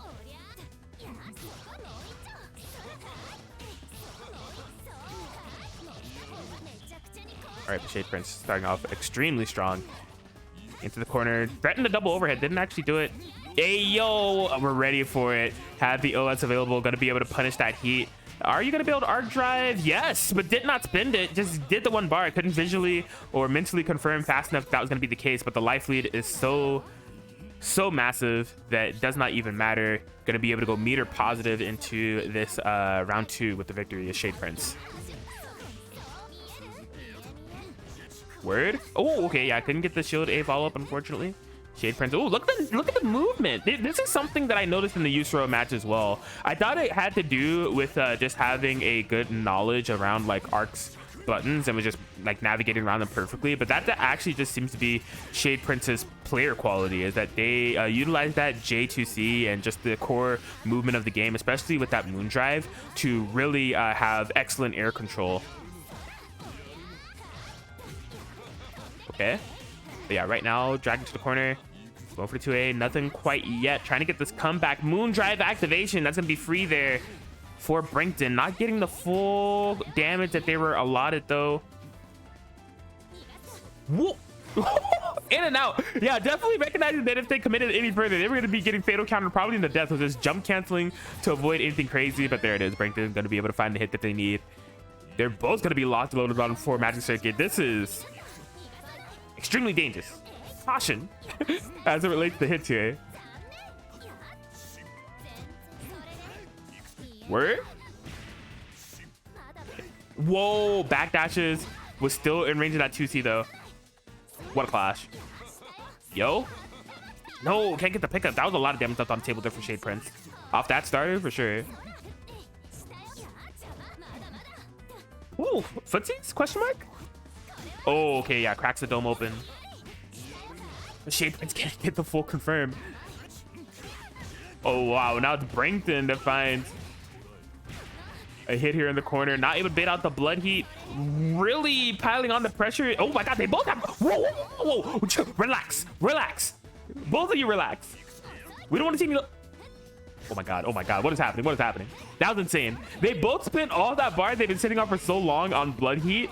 You rarely ever see a double blood heat activation. I didn't even really know how to commentate that because it was so stressful. Holy crap. All right, shield B. This is going a long haul. This looks like a Dragon Ball Z fight. They're just trading resources back and forth. It's lasting like multiple episodes long. The heat activation. Hey, yo. No way. Yeah, that in and out type of style that Shadeprince has to recognize the armor that Brankton's doing in the air is really saving them. No way you're picking up off this. Yo, Kouma Kashima jump scare. That was insane. Okay, Brankton gonna be able to take game 1. Holy crap.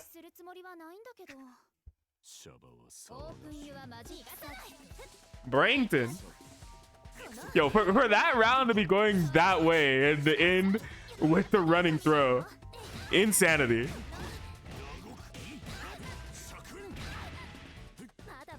All right, DP. Shadeprince trying to bring it back. Big throw, no dice. No. Oh, wow. Perfect landing there from Brankton.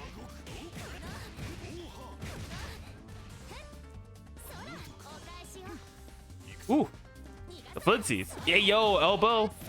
Yeah, that was something I noticed about Shadeprince's play previously. They do use that elbow quite a bit, but not the Moonskill version. They want to have access to Moondrive. They want to be able to pump the brakes, second guess. Hit the screen, call for it. Hey, yo. Okay, can't get the slam dunk. There it is. Yeah, that's exactly what I'm talking about. Challenging with that elbow, the Moondrive activation, able to hit confirm. That's going to be a game. Oh, I thought they would build Arc Drive. Never mind. Cap and Atkins. My bad, my bad. Okay, yeah, still going to be able to get the IAD, though. The Shadeprince getting around.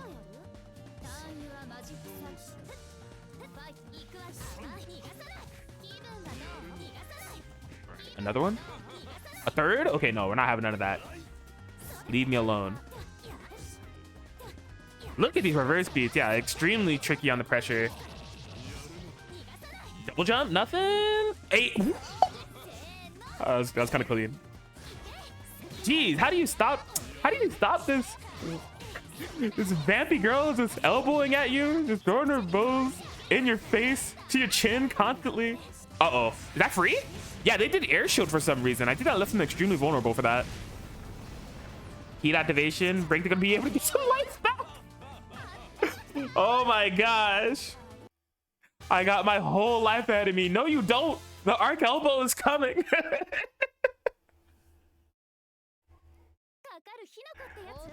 Oh, this is for winners finals. These two are really fighting for it. The scrapping is real.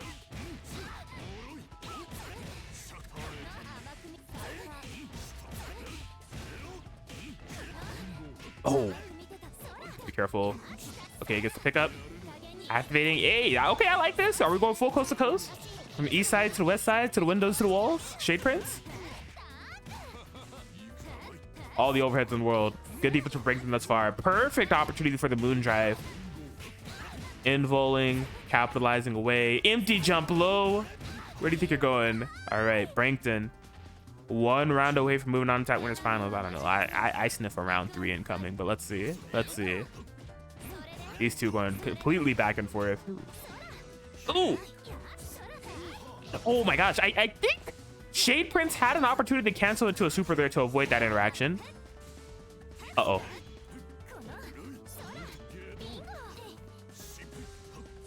Jeez. Yeah, this is just like the mind games of the... Ow.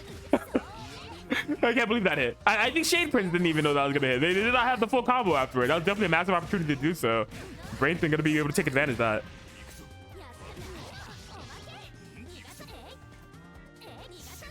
Uh-oh.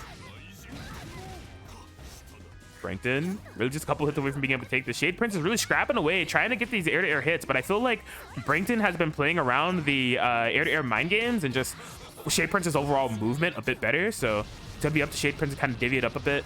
We'll be finding a arc drive, which is massive, gonna be giving Shadeprince the life lead. Brankton does have a heat of their own, does have magic circuit of their own though, in order to change the tides back to their favor. Yet again, the frame trap Shadeprince staying extremely patient. Oh, I thought there may have been an air unblockable opportunity for that. Not. Whoa, no way. What? What? What do you mean? Holy crap. Okay, Brankton had the.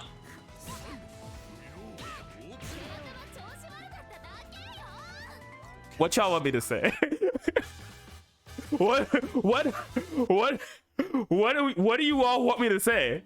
I don't got it. I don't got it. Brankton. 2-1 victory over Shadeprince. We'll be moving on to the winners finals. That was an insane way to go. What the hell happened?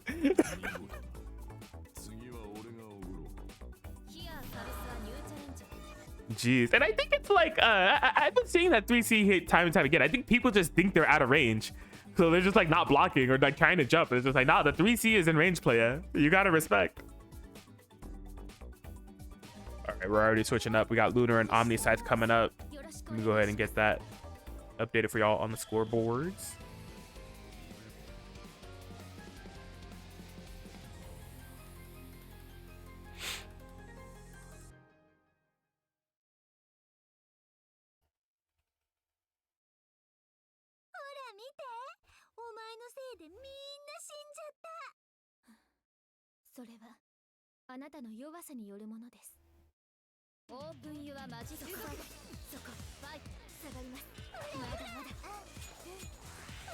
All right, here we go.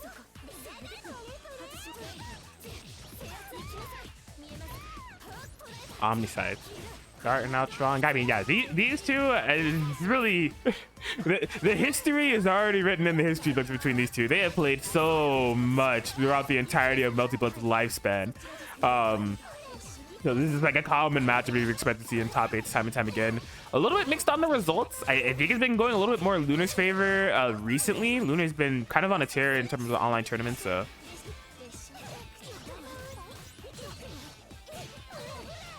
Yeah, gonna be able to set up. OmniSScythe does not have that moon drive available. How are we getting out of there? The backdash, perfectly executed, but just trying to instantly go on the offensive, met with spikes as Lunar is covering the space fantastically, where OmniSScythe's trying to navigate. Even on the trade, still just having a tell that they know how OmniSScythe is attempting to move out here in these streets. Uh-oh, air unblockable. Got him. All right, Lunar. Going up round 1, round start DP. Yeah, knocked down with the 4K, activated yet again. OmniSScythe had the moon drive available, didn't opt to spend it, held that mix, and was subject to a left-right. Did not pick the proper side. Here we go again. Does pop the moon drive this time around, but Lunar had an eye for it. Gonna be able to get the moon drive punished with the throw. Blood heat activation here for OmniSScythe, but to no avail. Not gonna be getting any of that life back is what I would say. Dropped combo there from Lunar, but Lunar not committing too much. Recognized the last arc was at hand, and there it is. Lunar gonna be getting the first game here, ending off with a perfect on that second round.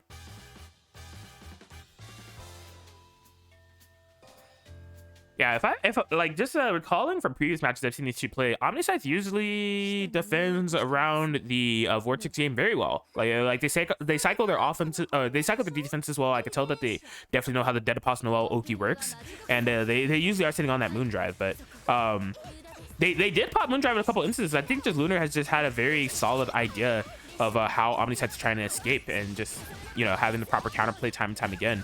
Again, these two have so much matchup experience against each other at this point, so not surprising that that is an adaptation that Lunar's able to make, but let's see if they're going to be able to keep it up.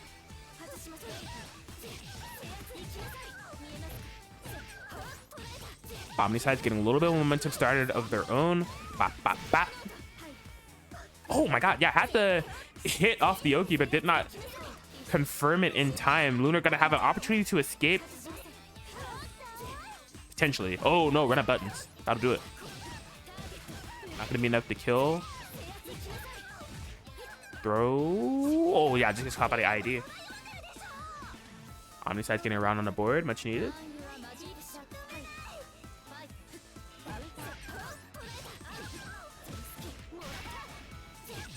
Right, OmniSScythe. Ooh, okay, yeah, spinning the bar for this one. Whoa. What? I would have gotten hit by that too. I had no idea she was gonna cross up there.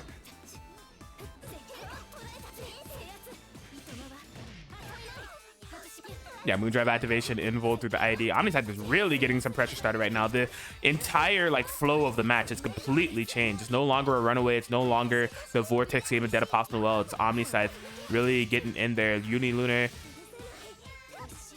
slowing things down. The blood heat to get some life back. OmniSScythe is taking the opportunity to charge. Recognizes, you know, Lunar spent the 4 bars for this in the first place. They can have their life back. I'll just make sure I have some meters so that when I find this hit, I'm able to make it count for all that it's worth. Boom, boom, boom. Oh my gosh, yeah, again, finding the counter hit off that 5A, I think it is, but just not believing in the hit. Does have a massive life lead to work with, but this is where things can get dangerous. Lunar gonna be setting it up. OmniSScythe does spend the resource to get the moon drive, be able to react in time with the shield and navigate out of that situation. Gets the 2A counter hit, and this should be it. OmniSScythe gonna be tying it up 1-1. I mean, just fantastic adaptations at play here, right? I mean, that game 1 looked so demanding from Lunar. They kind of like ran over OmniSScythe, really capitalizing on those Oki interactions and such, but OmniSScythe just having a better idea and approach in the neutral game to not allow for Lunar to just dictate the pace of things so much with the fireballs and such. And now we go into this final game. Winner of this does go into winners finals to fight Brankton.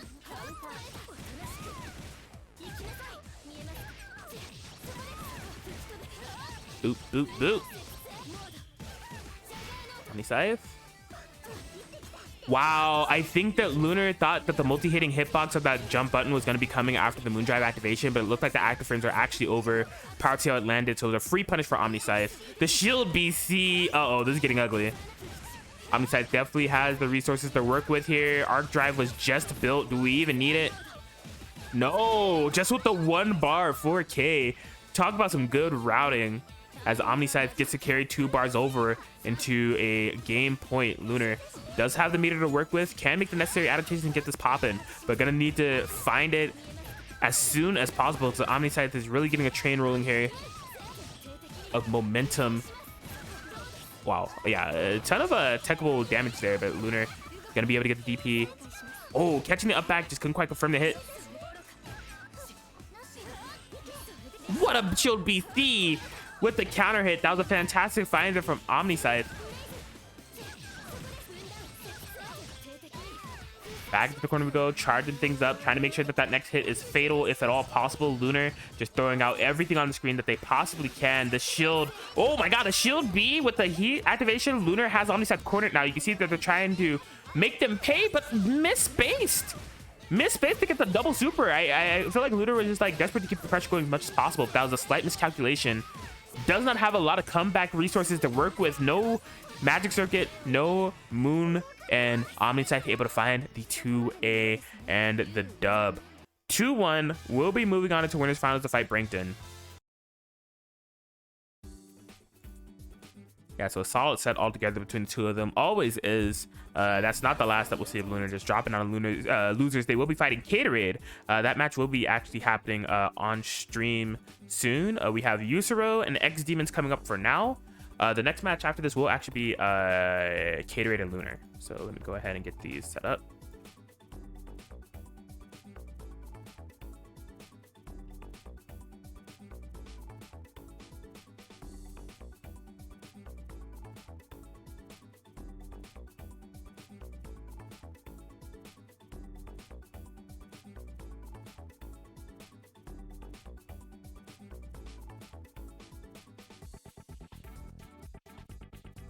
All right, Yusuro and xdeamons for losers top 8.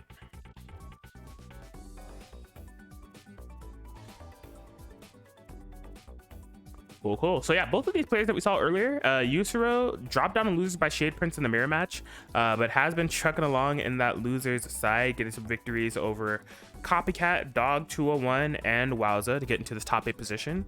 xdeamons having a decent run in the winners before being dropped down by where they at though? Oh, it was Lunar. Yeah, I think we saw that match if I'm not mistaken. They got the win over DB 215, 2-1 in order to get into this position. So some good runs from both these players, but one of them's gotta go as we play this losers top 8 match out. Yusuro has maybe signed up for every single heat wave. Like, I don't have a statistic on that, but I feel like Yusuro has signed up for literally every single heat wave. xdeamons kind of having a breakout performance. You know, they've joined a couple of previous heat waves. This is their first time finding themselves in the top 8 territory. Try to carry it strong for the Akiha gang. So let's see what we got.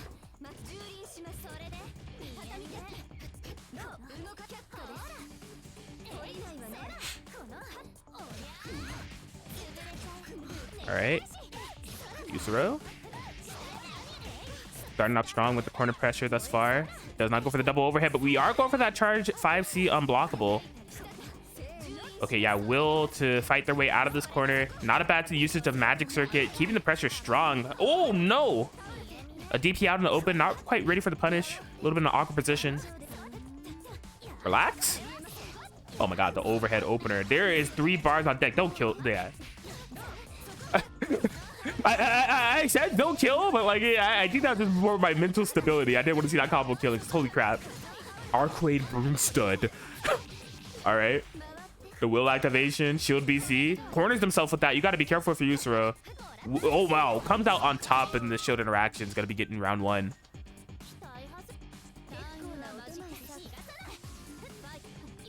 Hey yo. Drop the heal on him. Jeez, yeah, Yusuro not having the proper combos. Oh, you got to be so careful with utilizing that moon skill. Like, although with the moon drive, it does, you know, navigate a good amount of space. It's quite a bit of startup, so.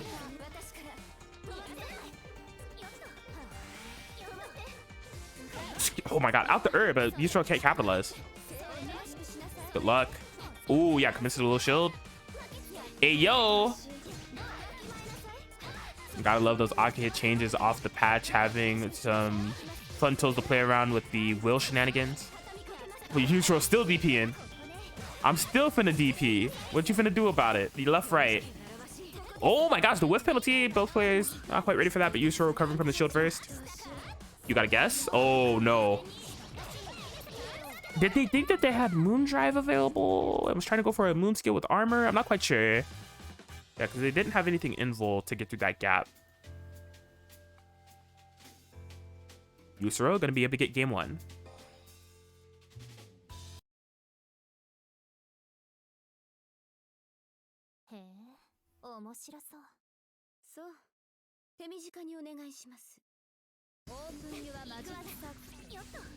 All right, and we are jumping back into it.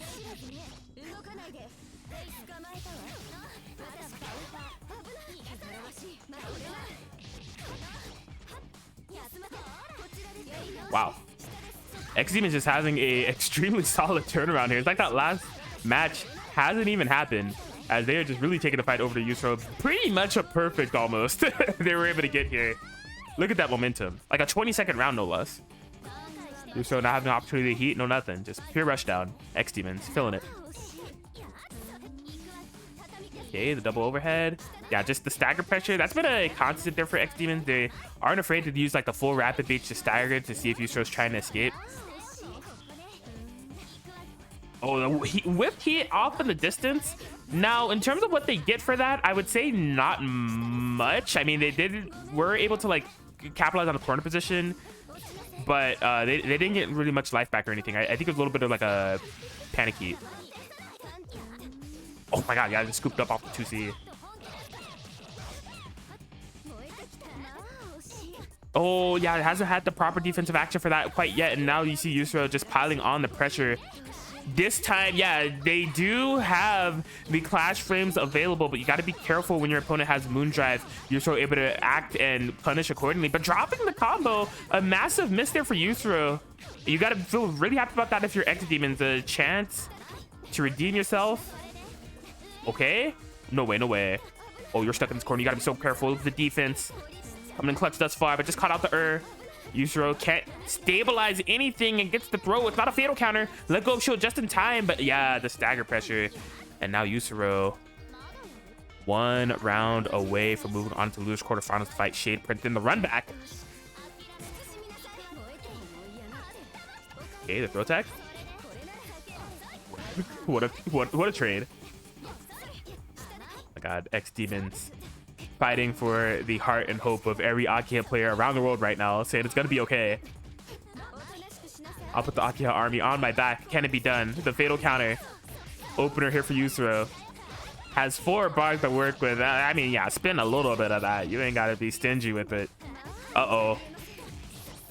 This is rough. Yeah, xdeamons does not have a lot of defensive resources available. Just got the magic circuit back, so he can be an option. I thought that was actually gonna whiff. I think Yusro thought so as well, just kind of taking it. So xdeamons getting a little bit of life back, but now the question is like, what do you do from here? You can see xdeamons trying to figure it out. Does not have magic circuit or moon drive to work with. Has some moon skills available. Yusro has all the resources in the world: health, moon, and most importantly, magic circuit, as they're gonna be able to get that arc drive finish. 2-0 victory over xdeamons, and moving on to fight Shadeprince in a run back for losers quarters finals. Excellently played there from Yusro, but a solid run to xdeamons with the Akiha. Akiha top 8, not a common thing that we see around these parts lately, so hold your head high with a solid breakout performance that you had here at Heatwave PS4.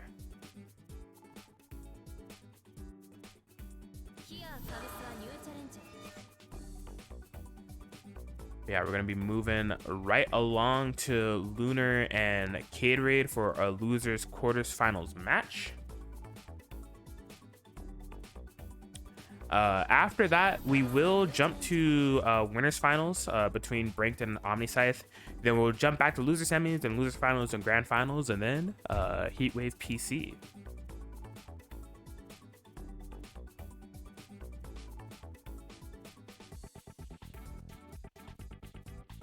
Go ahead and queue these things up.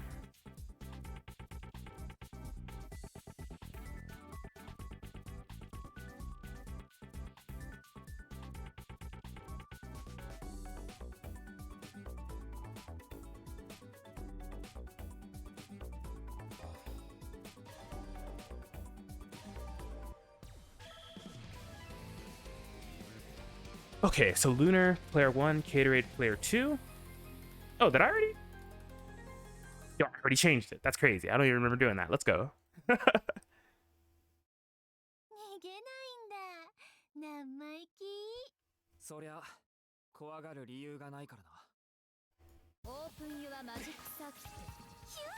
right, and we're live. Arcueid having a solid losers run, getting it over Blitzbright and Tamaki to be able to go up against Lunar.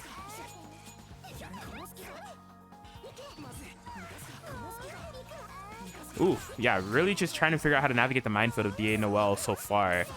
Not having too much luck with it.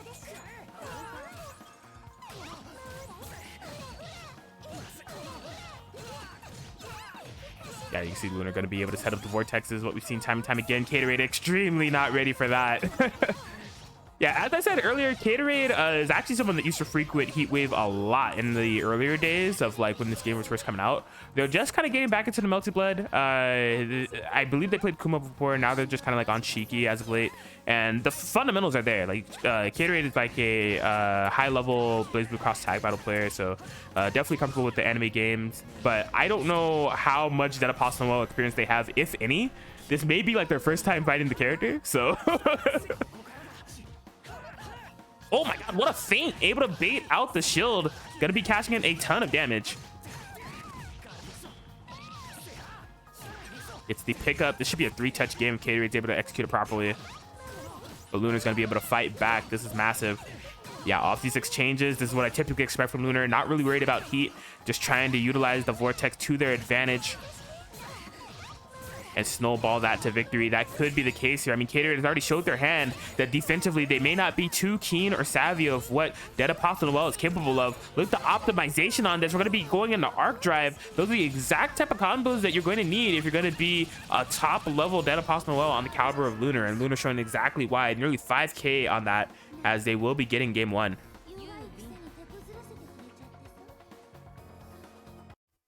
Yeah, so it's rough if you're Gatorade, right? Because like you essentially have to learn as you go. I'm speaking for Gatorade. You know, I'm not sure how much Dead Apostle Noel experience they truly do have, but I imagine it's not much. And so just kind of figuring out how the Vortex works, figuring out, oh, okay, that Moon skill is an overhead. Got to be careful of that. So, but Lunar playing fantastically, making that comeback from pretty much the brink of death. So Gatorade trying to reclaim that momentum they once had. Oof. Okay. Yeah, Gatorade on the rushdown has been finding a ton of success. Working on a perfect here. Staggering away. Yeah, Lunar ready for the charge 5C. Okay. Oh, Moondrive cancel, keep themselves safe. Woo! Look at the movement. Look at the movement here for Gatorade. Hello? Oh, yeah, maybe getting a little bit too frisky with it. Whiffing that to BC. Lunar going to be able to punish that. Oh, whiffed heat. That was a massive opportunity there for Lunar. Lunar kind of whiffs the buttons out in the distance, not able to get the punish. So Gatorade, they'll be able to put a round up.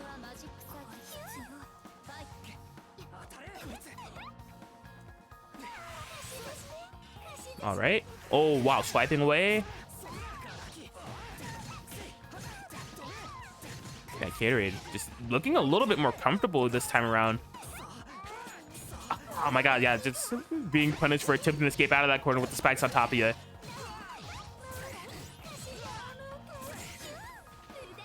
Okay, utilizing the shield to navigate out. Not a fatal counter, so Lunar couldn't find the full confirm, but just making sure that they keep the pressure as suffocating as possible, not allowing for Gatorade to leave this right side of the screen without holding to mix. The Moon Drive commits to the low shield. Free throw there for Lunar.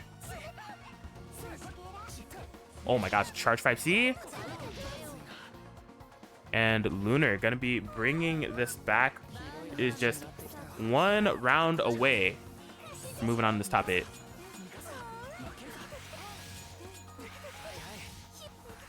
Charging up. Oh my gosh. Snipe out of the skies.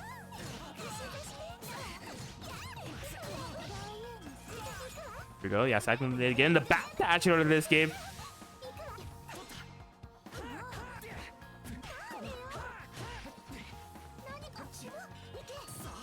You see this little pacing here, but Gatorade just relentless on the rushdown. Just attack it from all angles, whether it has to be airborne, on the ground, lariats, whatever's necessary. Finding a way in, and this is significant. You're talking 5k, the Nania install, but the fatal counter, not going to be able to play with it for that long, as Lunar is trying to seal this right here, right now. No Moon Drive activation available. The OS is going to be able to make contact. That Moon Drive passively regenerating the magic circuit as the combo persists, but it may not even be necessary. I just go into the Arc Drive. That is going to be enough to do it, and Lunar gets the 2-0 victory over Gatorade. Going to be moving on into losers semis.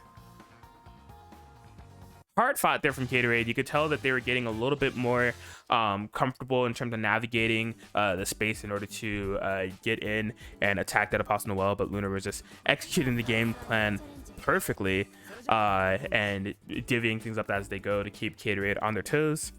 And yeah, they're guaranteed top 4, going to be fighting the winner of Shadeprince and Yusro, which should be playing out right now.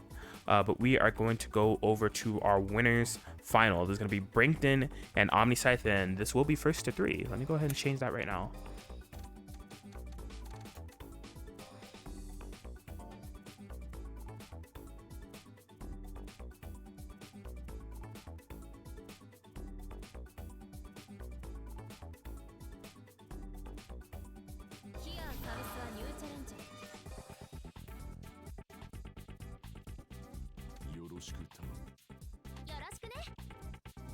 All right, so yeah, Brankton has to be feeling extremely good about getting into this placement here. The last heat wave, you know, they were able to get top 8. That was the first heat wave that they ever entered. In terms of just overall Melty Blood type Lumina performances, only has a couple of things under the belt. They were at Frosties, they got 33rd. They were at Combo Breaker, they got 25th. So I would be inclined to say that in terms of just like big brackets, this is a very big breakout performance. You're talking guaranteed top 3 and going against one of NA's finest in OmniSScythe, but maybe not in the capacity that they were expecting, because rather than the powered Ciel of the present or the Miyako of the past, it seems to be the Arcueid of the future that OmniSScythe is locked in. What is happening right now? They are just taking the fight to Brankton. Ooh, oh my gosh, the shield war is going insane right now. OmniSScythe coming out on top, not having the full combo available, but yeah, just being relentless with the rush down. Gonna be able to get the pickup, and that should do it. OmniSScythe starting out with a perfect.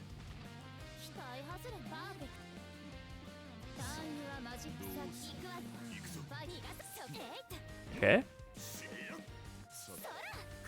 See, OmniSScythe just really controlling the pace. I mean, Brankton had a very solid match against Shadeprince once they got a little bit more comfortable with how Shadeprince was maneuvering around the screen.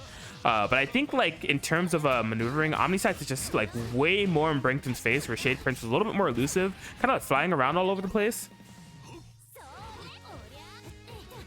But yeah, it just seems like Brankton just can't catch a break. Just the OmniSScythe just in there.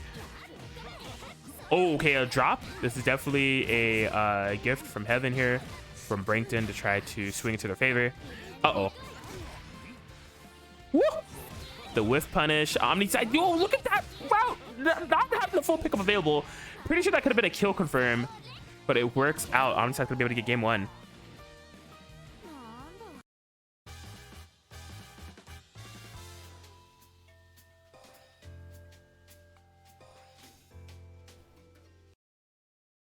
Yeah, so OmniSScythe's Arc, in terms of just overall approach and mindset, I feel like Arc and Miyako share a lot of similarities, just in like what you have to do for the offensive approach. So OmniSScythe, it is just business as usual. They're like, oh yeah, I know the vibes. I know what type of energy I need to be on, the vibrations I need in order to play Arcueid. The combos aren't all the way there, but I just feel like the presence is there enough in terms of Melty fundamentals, just overall offense construction in order to have success. So Brankton trying to figure out how to get around this, but OmniSScythe just not gonna let up. Here we go, the throw. All right, coming out on top of the shield exchange. Yeah, yank it to the corner. I agree with that with the 3C. Yikes. Oh my god, the whip. Yeah, I mean, if there's one thing that OmniSScythe is going to pay for in this matchup, it is going to be the dropped combos, because you're talking like a 4K punish is what happened. But the back throw, Arc does get a combo off of her throw. Going to be moon driving to try to seal it right there. Couldn't quite find the confirmation necessary in the fatal counter. Going to be making sure that OmniSScythe is wasting that moon drive as Brankton gets a round in return.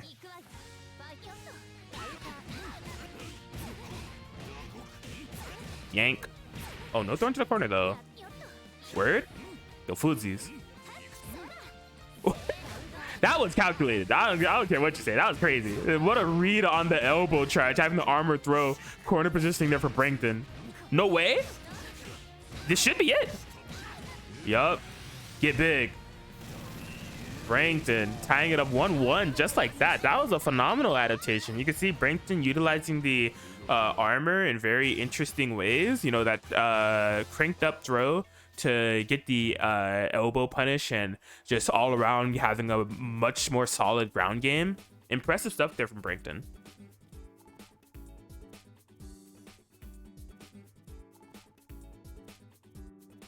But yeah, we are going to the character select. So OmniSScythe bringing out the power TL, saying, all right, I had my fun with Arc, showed y'all that it exists, but I'm gonna get down to business so I can get into this grand finals winner side right quick. Let me pull out the main squeeze, the power TL, and see how ready Brankton will be for this. I mean, Brankton has only been playing in the PS4 side of things for brackets. I cannot recall if we had another power TL player from our last heat wave, and I don't know if these two ran into each other. So not a ton of power TL character spreads altogether, so not the most common matchup. I gotta imagine that Kouma players don't like this matchup. I'm speaking for y'all, so if I'm wrong, let me know. Let me know if you like fighting, you know, long range armor clad buttons as Kouma Kashima.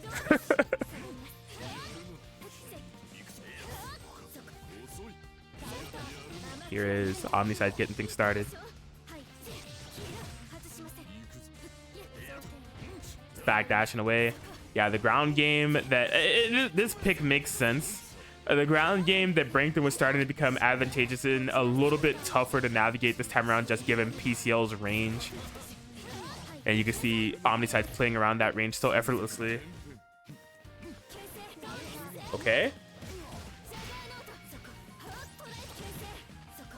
Wow, yeah, able to bait out the whiffed button is OmniSScythe that they're going to be able to get round one.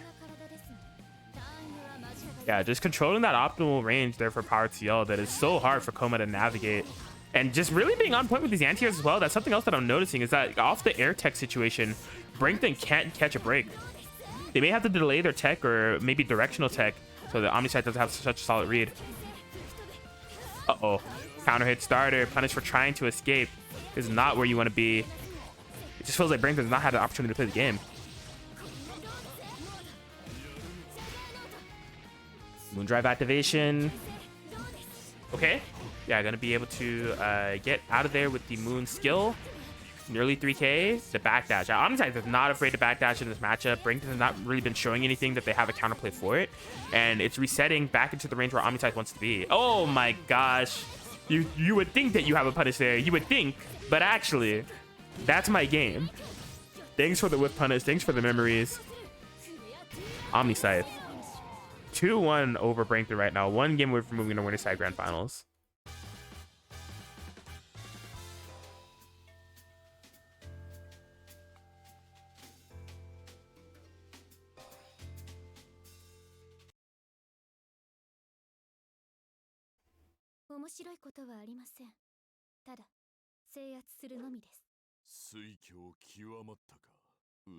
All right, see if Brankton's going to be able to adapt around this. Now, we saw in the game, too, they were able to figure out the arc and bring a better ideology to the table.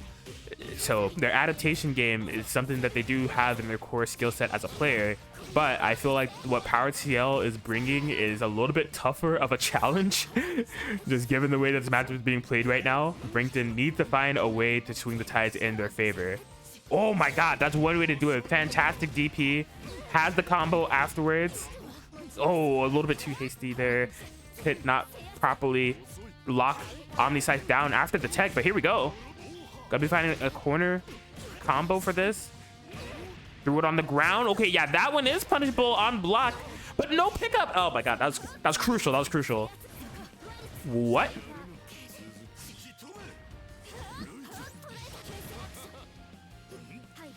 Ooh, OmniSScythe just swinging away. Yeah, just doing that ballerina spin. You know, with the moon drive, that does have clash frames on it, so it's not something that you necessarily want to challenge into. Crazy option for her to have. You can see Brankton, despite having a life lead, really wants to seal the deal right here, right now. You're gonna get punished for that one. OmniSScythe having the moon skill available. And now time is on OmniSScythe's side as they have the life lead. Trying to punish Brankton for attempting to leave this corner. There it is, the heat activation for Brankton to try to have their last stand. No way. Yeah, not gonna be able to make contact with that. But OmniSScythe doesn't have the full pickup. Air unblockable. Gotta be careful. That is a no-fly zone. OmniSScythe 1 round away from moving to grand finals.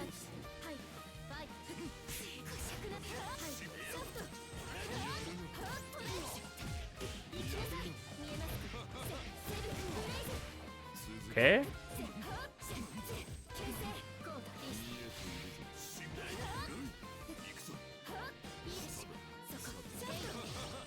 Oh, jeez.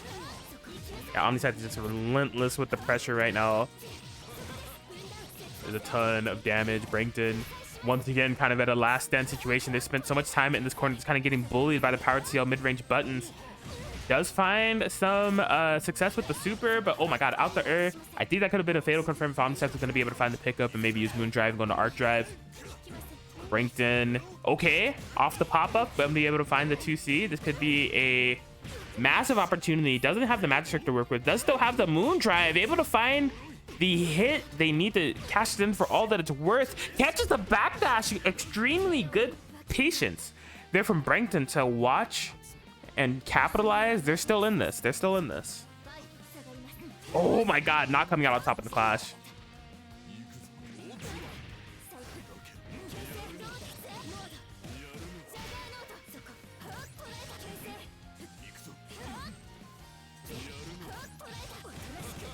All right, here comes OmniSScythe yet again. Similar situation. We did see Brankton fight themselves out of this before. I think this may be, I don't know. They get the heat. Run up last arc. What? OmniSScythe trying to style instead of statement. Not quite working out, but still going to be able to get a hit thereafter. Brankton so drained on resources. Moon Drive activation, and there it is. Going to be punished for trying to escape as OmniSScythe gets the 3-1 victory. Moving on into that grand finals. Yeah, Brankton put up a good fight. Definitely once the OmniSScythe powered Ciel came out, you could feel the tides turning a little bit more into OmniSScythe's favor, as Brankton was starting to figure things out, but just the mountain to climb was a little bit too high. They may have another opportunity to try to reach those heights if they're able to come out victorious in the losers finals, but we need to deduce who their opponent will be first and foremost. Let me change it to first to 2. Got it. Maybe. I maybe got it. It's gonna be Lunar and Shadeprince. Let me get that updated for y'all. Loser semifinals here.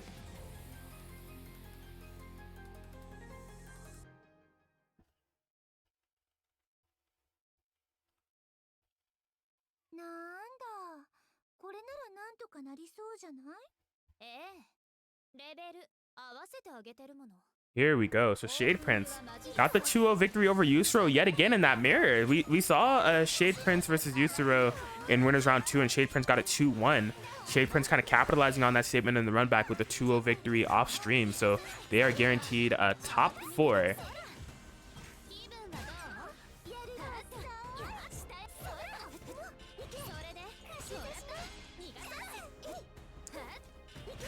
All right, yeah, you can see Lunar trying to control that space.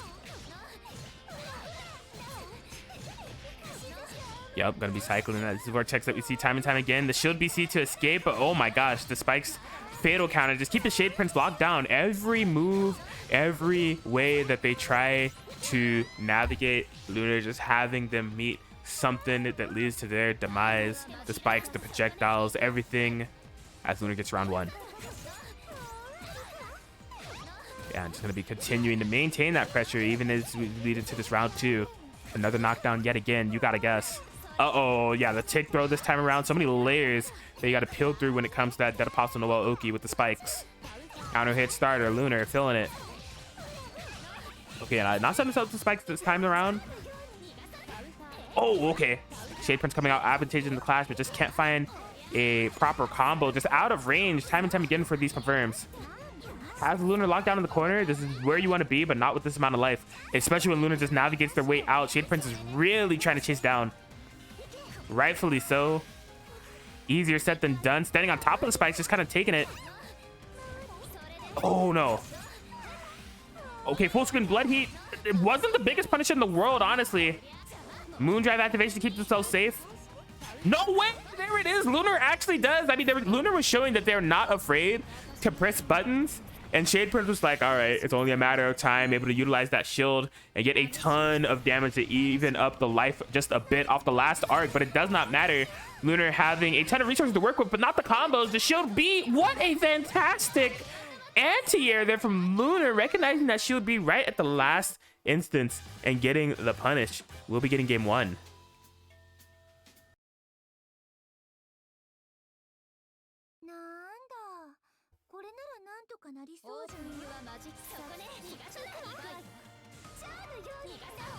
All right, so Lunar looking to maintain that lead, that momentum, that presence as this matchup persists. Just needs one more to move into the top 3 territory.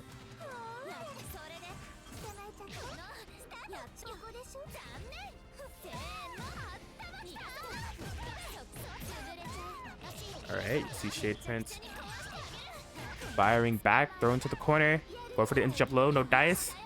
But yeah, this is the much more like pressure that we've seen in the early game here for Shadeprince. It's going to be necessary if we're going to try to get a game on the board. You don't want to be subject to Dead Apostle Noel offense and defending against her for the entirety of a game to try to get a dub. You want to be in there, rushing down Shadeprince, understanding the assignment, executing it perfectly thus far. Maybe just a hit away from being able to take it, but you need Lunar recognizing that aggression, going for a DP. Uh-oh. Yeah, that screen freeze. Letting Lunar know everything that they needed to know, all according to Keikaku. Couldn't get a kill for it, but it's all good. Lunar said, I don't need to spend a meter. I know they don't know about this one. The cross up. Lunar, 1 round away, has the meter to work with going into this game, which is huge. Oh my gosh, yeah, and just Shadeprince having trouble navigating around those spikes. Unfortunately, getting caught on the tail end. Here we go, setting it up. Oh, yeah, did not have the moon drive to recognize where Lunar would be on that left-right. Guess what? The situation is reset. You still don't have the moon drive. What will it be? The tap. Oh, okay, not actually in range somehow for the... Yo, this character. Perfect execution from Lunar. This should be the kill, and there it is. Flashbang in the air. Lunar, the 2-0 victory over Shadeprince. Gonna be moving on into losers finals. Perfectly executed there from Lunar, but a solid run to Shadeprince. They really put in some work in this bracket. Just overcoming Yusro twice in the mirror, able to have a solid winner's run, all things considered, dropping down from Brankton. Really nice to see them execute so well in this bracket, and they're not done. They are signed up for PC, so should they opt to play in that, we may be seeing more of Shadeprince a little bit later.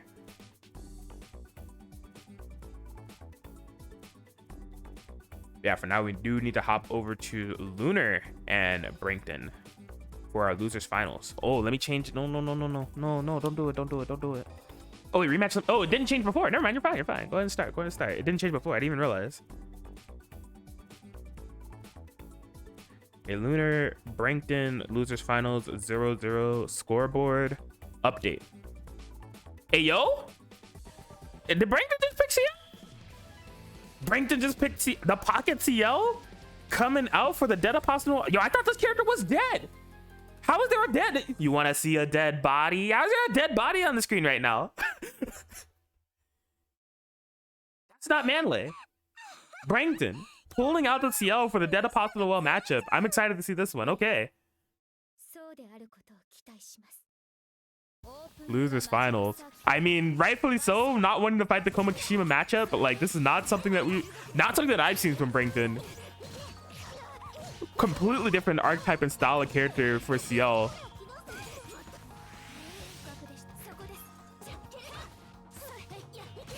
Jeez. Not having a proper navigation around things thus far. Lunar just picking up right where they left off, seemingly from the previous game, just getting the vortex started. You know the vibes. Nearly a perfect as they take this round 1, and we really haven't been able to see much of the Brankton Ciel come to play yet. Throwing out a singular black key. Oh, that snipe. Oh my gosh, yeah, you see the black key is kind of like what they're trying to utilize to have a projectile on the screen, but yeah, Lunar can throw the projectiles in the air or on the ground, so you're gonna have to find a way to convince them from contesting you in the air. Jeez, Oh yeah, Moondrive. So they're kind of both forced into a gambit situation where they have to spin the Moondrive to make each other safe. If you're Lunar, I think you're actually okay with that because you've been winning the full screen game regardless. Just having that stalemate happen where you reset back to the full screen, Lunar was able to win the exchange from there, and things just continue to go in their favor as Lunar will be able to take the game 1. Yeah, I mean, having the 2360 maximum CL super available to challenge projectiles is good, but there's nuance around it, right? You need to make sure that your opponent can't cancel anything for that full screen punish. So it's kind of like a feather in your cap as a check once you have already had your opponent drain their resources so that they don't have such direct counterplay to it, you know? So Brankton still has the pressure of trying to figure out how to get Lunar out of the skies, how to navigate, really how they're going to be like playing this matchup. Are they going to, you know, subject to a full screen war, which hasn't really been working in their favor thus far? Or are they going to be tasked with the same thing that I think they were trying to avoid for Kouma and having to figure out how to rush down Dead Apostle Noel, but just with a character that they're a little bit less comfortable with? Oh, didn't have to. Yeah, we need some combos there. Okay, at least in the mid screen, a little bit more in Dead Apostle Noel's face. Has her cornered, but the fatal counter here for Lunar. Rough stuff. And the DP ender, Lunar not skipping a beat. A little bit more of an offensive presence that we've seen from Brankton. I would say a win in this match would be like any type of neutral exchanges that are going on where Brankton is in this range right here and not on the defense. Okay, not the biggest combo in the world, but has some Oki. Yikes, yeah, just a little bit too many double jumps. Recognized there from Lunar. Yikes, yeah, just caught off the fatal counter. This is rough. Hasn't really been able to defend those vortex interactions time and time again. 4K, and we're back into it. Utilize the DP, nowhere near Dead Apostle Noel. Moondrive activation, cashing in for all that it's worth. And there it is. Lunar going to be able to put yet another one on the board. Going up 2 over Brankton now. And yeah, Brankton thinking about it. They're forced with the task of a reverse sweep. Not going to be trying to execute it with Ciel. Just hasn't been seeing the success out of this character that they initially thought that they could have.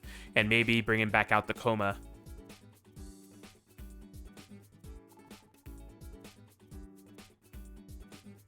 Yes, and that will be the decision. The tried and true. The comfort pick, Kouma. In terms of matchup, I'm sure that's something that they were trying to avoid, but the Ciel will have to cook a little bit longer if they're going to be challenging the likes of a player of Lunar's caliber. But we've seen this Kouma do amazing things within the context of this bracket in the past. Maybe the reverse sweep against Dead Apostle Noel against Lunar is the final trick in the bag here for Brankton, as their tournament life depends on it. Here we go.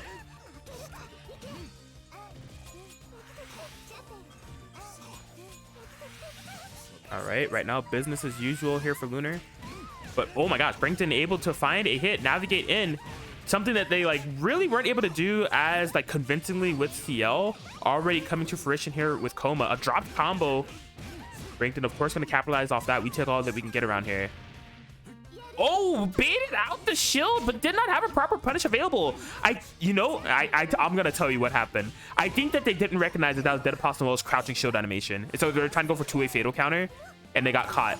Because like I was definitely expecting throw right there. Her crouch shield animation, just her crouch animation as a whole, she barely squats. Barely. Lunar. Gotta be running away with that one. Here we go. The left, right, able to make contact. And here it is. Lunar, one round away from moving on to the grand finals. Oh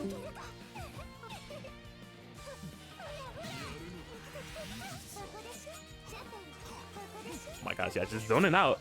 Oh, got power punish? Maybe on the landing?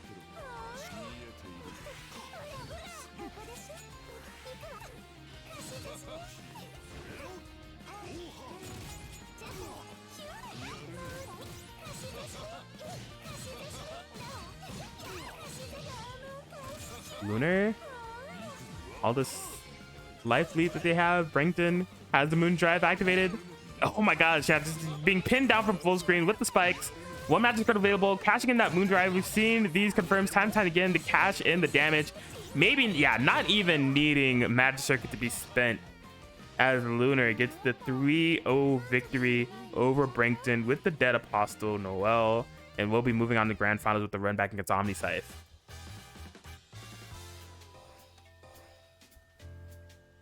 But yeah, I mean, all things considered, good stuff to Brankton. That was a hell of a run, and I think that they really have made a statement as far as concerned, like they're just Kouma play, like a Kouma player that you're going to be be on the lookout for.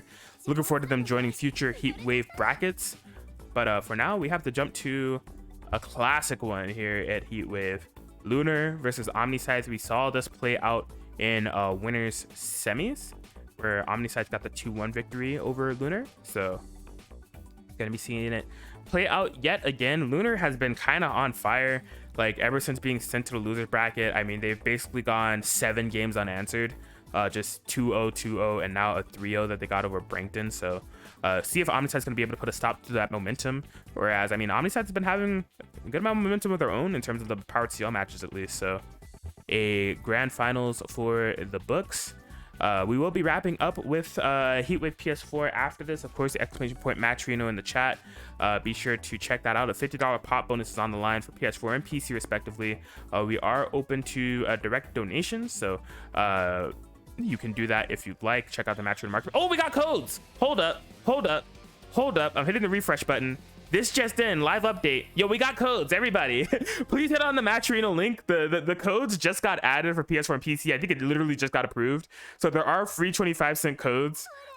Please utilize all of those before the end of the night. Sick. That's awesome. Okay, cool. All right, Lunar, OmniSScythe, Grand Finals, Heatwave PS4. Here we go.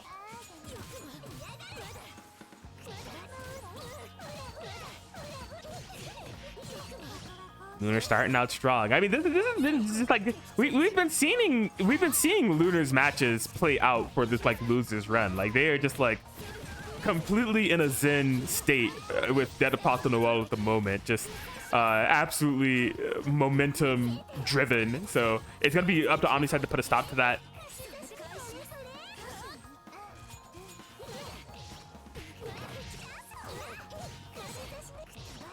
But yeah, you can see Lunar just executing accordingly. The spike setup, shielding away, but not going to be able to escape. Lunar putting a stop to that. Has 2 bars available. And going to be cashing in the kill with both of them as Lunar takes round 1.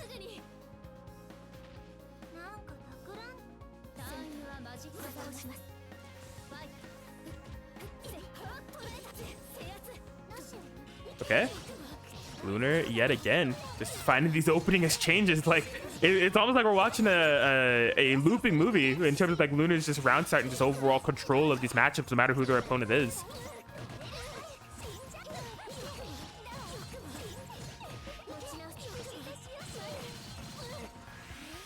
Oh my gosh, yeah, blood heat activation does not matter. Lunar just on a mission right now, on a tear. They're taking yet another game, but this is like 8 or like 9 games in a row that they've taken since being sent to losers. Lunar's looking like unstoppable right now.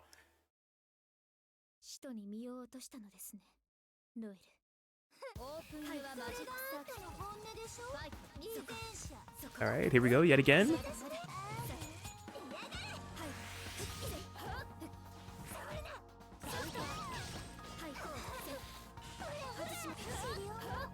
Ooh, okay. Yeah, you can see Lunar just perfectly placing those spikes right when OmniSScythe wants to move. I feel like this is something that OmniSScythe was able to navigate a lot better in the winner semis, right? Of just like picking parts of the screen to maneuver around Lunar's like game plan, but it's just not working out this time. And you want to talk about Oki, the Vortex. Lunar has just had a complete read on OmniSScythe's defensive decision making. They are on a tear.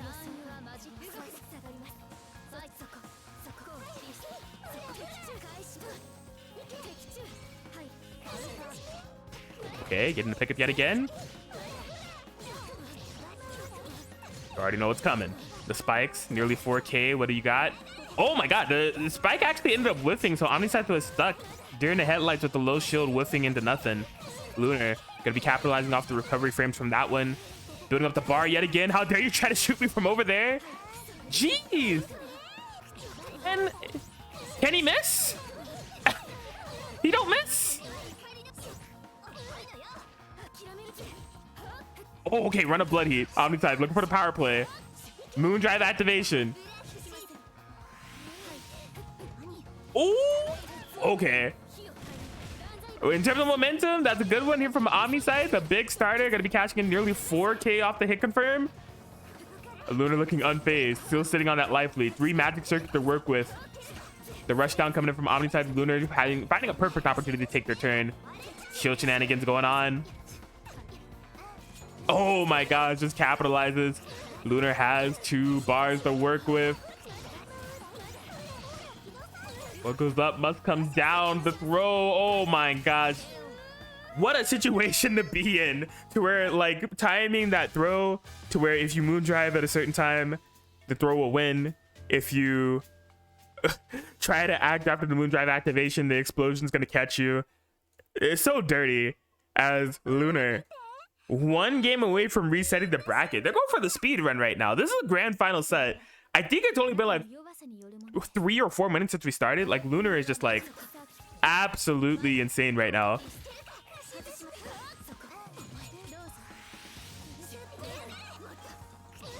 Here it is. Lunar just picking up from where they left off. Still going strong here. The knockdown yet again. 4.2k. Look at them go. Okay. OmniSScythe finding a punish. Oh, not quite the ender that we need there though.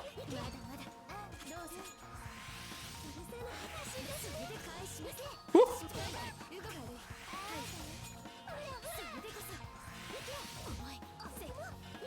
All right, yeah, I'm loving using the shield BC to navigate around the neutral game. Is it's give and take, right? Because although you're covering a massive amount of space, if you lose the neutral thereafter and you get placed under the spike oki, you're not gonna have moon drive to freeze the screen and try to escape. So but OmniSScythe, that gamble seemingly working off here as they've been able to find a couple of hits on Dead Apostle Noel. But man, just a DP. Oh, talk about reversals. Yo, that was just a moon skill to the face. They didn't even have moon drive for the clash frames or anything. They just did it. Look at that. 3.5k in a game on the board, or a round on the board, excuse me, for OmniSScythe.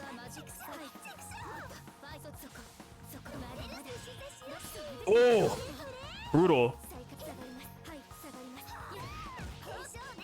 Jeez, the gap closes off the fireballs here for Lunar.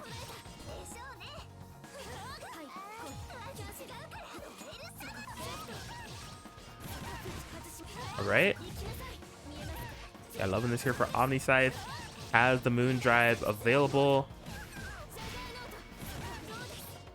Just cashing in a little bit. Trying to shimmy away. That Dead Apostle Noel 2A still in range. Tapping the toes. Knock, knock. Let me in. And we are back. Welcome to your new home. The Spike Oki. Lunar trying to make this reset as clean as their previous losers games. No moon drive to work with. As I was saying earlier, if you're using that BC to navigate around, you don't have the moon drive to freeze the screen when it matters the most on that spike oki. And now Lunar looking for the reset, looking for the Lunar sweep. Oh my gosh, perfect calculation there with the moon drive to punish the shield B follow-up from OmniSScythe. This is a fantastic situation to be in if you're Lunar. OmniSScythe maybe having blood heat on the brain, really just trying to navigate, just trying to find any answers here. Catches the backdash. Gonna be spinning some bar. Full screen heat activation makes sense to me. And on the chase, Lunar just being extremely elusive, just outside of the air unblockable range. That was fantastic maneuvering there from Lunar. I believe we're going to be activating with this one. You better believe it. OmniSScythe does have the moon drive available, though. Off the spin did, of course. Lunar saw it coming from a mile away. Had to throw thereafter.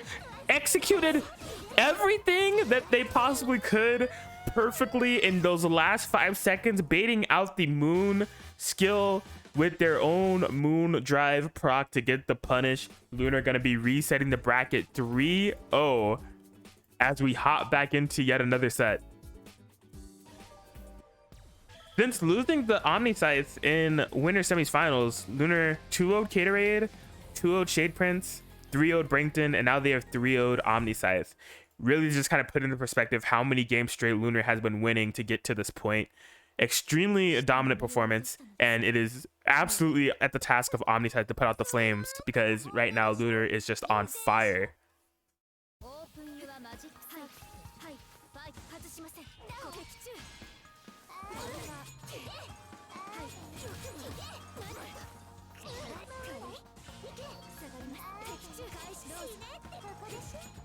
My bad, y'all. I'm here. I had to get some water. I had to stay hydrated. Here we go. Grand finals reset. Did I update the scoreboard?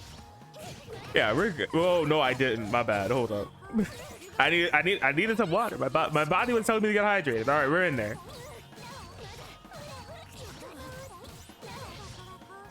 Yeah, Lunar just you just had to skip the beat. Like OmniSScythe on the brink of death yet again. Here to run up buttons.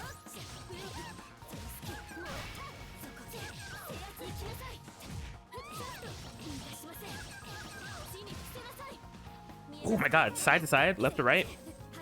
Oh my, nice shimmy. Yeah, IAD to bait out the throw reversal.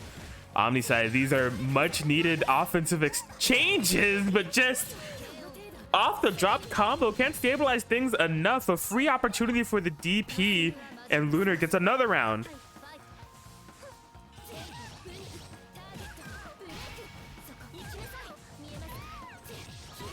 Okay, OmniSScythe, an early game victory, but not solidified enough in order to get a knockdown and keep Lunar pinned down in the corner. Lunar allowed to run free. They've been so advantageous in neutral exchanges where they're able to set things up and win that full screen game. You see OmniSScythe doing their best to navigate across the ground to keep things more in a mid-range favor, but Lunar already had the spike behind you, all according to Kikaku. Give me that. You already know what's coming up. The spike. Oki has the moon drive. Will OmniSScythe spend it? No, just the crouch shield and the backdash away. Oh, yep. That's the second time that we've seen that exchange. That actually happened in winter semis, where OmniSScythe defended the Oki properly. I think they may have even backdashed, but then immediately after that, trying to super jump and challenge Lunar with the JC, and Lunar just meeting them in the air with the airborne fireballs to the super for the fatal counter punish. Very solid execution of the read 2 times now for Lunar on how OmniSScythe's trying to approach after the successfully blocked Oki situations. As Lunar gets another game, they're up 1-0 in this grand final reset.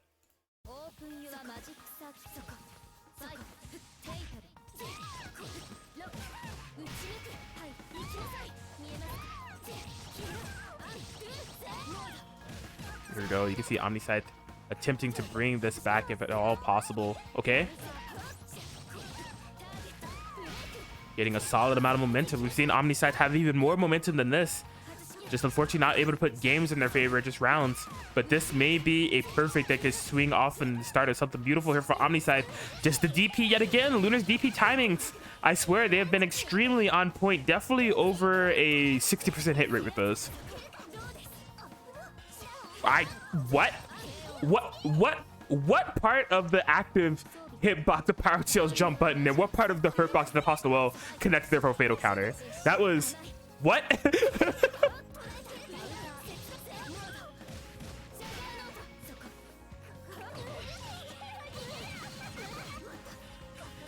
Here we go. Lunar keeping the pressure high.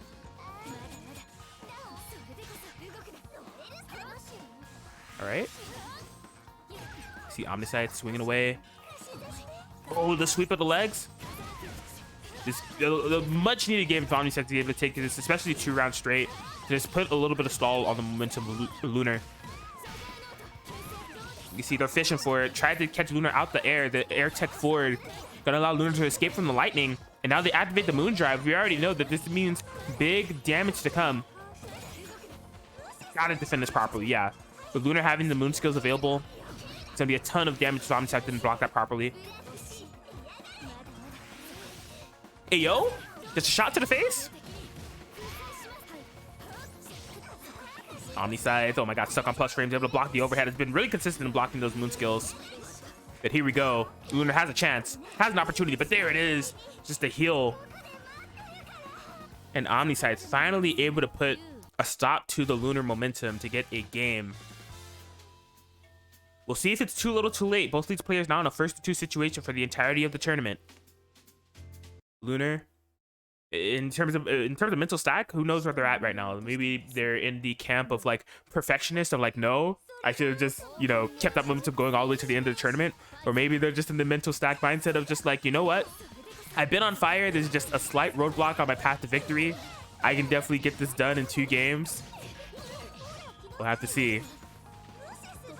OmniSScythe on the other hand, trying to get the job done of what they were able to previously do in the winter semis to get yet another Heatwave victory on the board. Both of these players have won multiple Heatwaves in the past. Both of them have Heatwave sweep. They've won a PS4 and PC in the same night. Extremely strong North American Melty Blood players.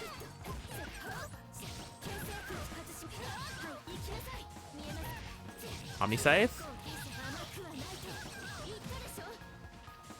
Okay, yeah, trying to get some type of throw bait, but at least just has Lunar locked down in this corner. Lunar just waiting extremely patiently. Finds the air-to-air. Even though it wasn't on hit, it was on block. So yeah, that means that Lunar's going to be able to escape from the corner scot-free. Look at the footsies! Got the whiff punish on the throw from the whiff power TL 5A. Extremely precise navigation there from Lunar as they're going to be able to set up the spikes yet again. OmniSScythe not having the moon drive available. Good luck. Good luck.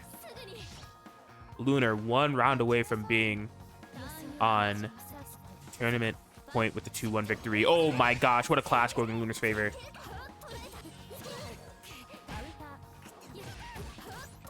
Okay, OmniSScythe attempting to fire right back. All right, off the tech. See, Lunar. Ooh.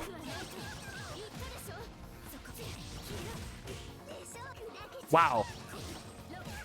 OmniSScythe does have 3 bars available. Just built up the 4. Oh, yeah, that's going to be a free moon drive activation. I think they thought they were going to be able to get the shield punish. That's actually probably what Lunar wanted for even more damage. Did not quite work out that way, but going to be able to find a hit nevertheless. Into the knockdown activation. OmniSScythe with the shield. Doesn't have the BC.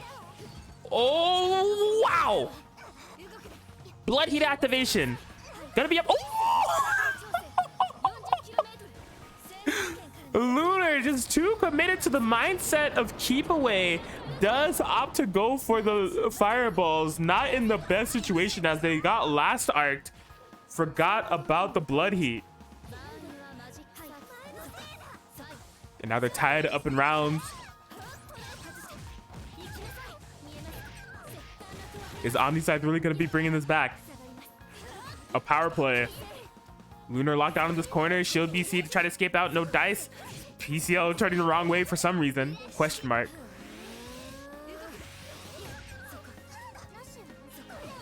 Bus. Okay. Yikes. Yeah, off the gap closer. Going to be able to get the super. There's going to be 4K into... Okay. Yeah, it doesn't have the proper route of operation to set up the spikes, but still 4K and some space created here for Dead Apostle Noel. OmniSScythe getting the perfect navigation with the fatal counter. Insane stuff. Oh, but doesn't have... That ender was extremely mandatory in my opinion. And now the shield off the moon skill. That's going to be a free BC here for Lunar. Spending some of those moon skills yet again. Oh my gosh. What a clutch air shield there from OmniSScythe. Obstacle for the heat. Just clipped. Are you kidding me? On the toes. No pickup. Gets the arc trap. OmniSScythe. What a insanely scrambly finish. OmniSScythe will come out on top with the 2-1. They are 1 game away from taking Heatwave PS4. Lunar has climbed all the way up until this point. Gonna be returning to room. Potentially to take a breather. I don't imagine that we're doing a character switch at this time. What could it be? What could it be? This grand finals is nuts.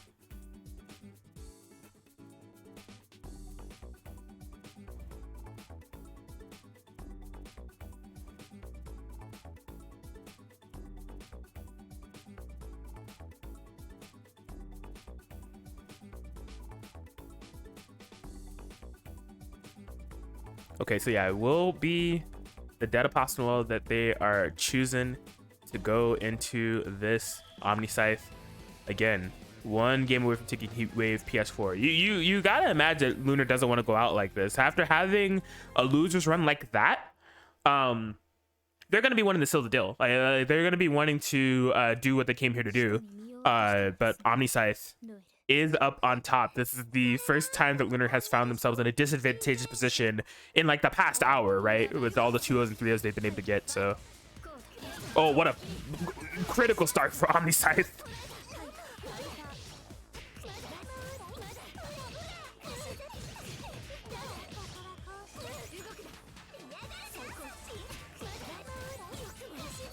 All right.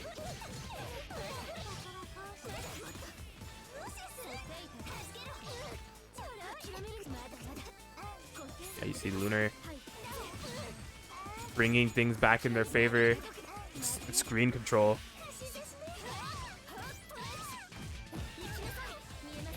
This could be it. OmniSScythe attempting to bring it back.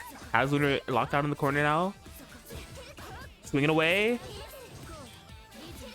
Commits to the stand shield. Lunar gonna be able to get the cross up punish on that one.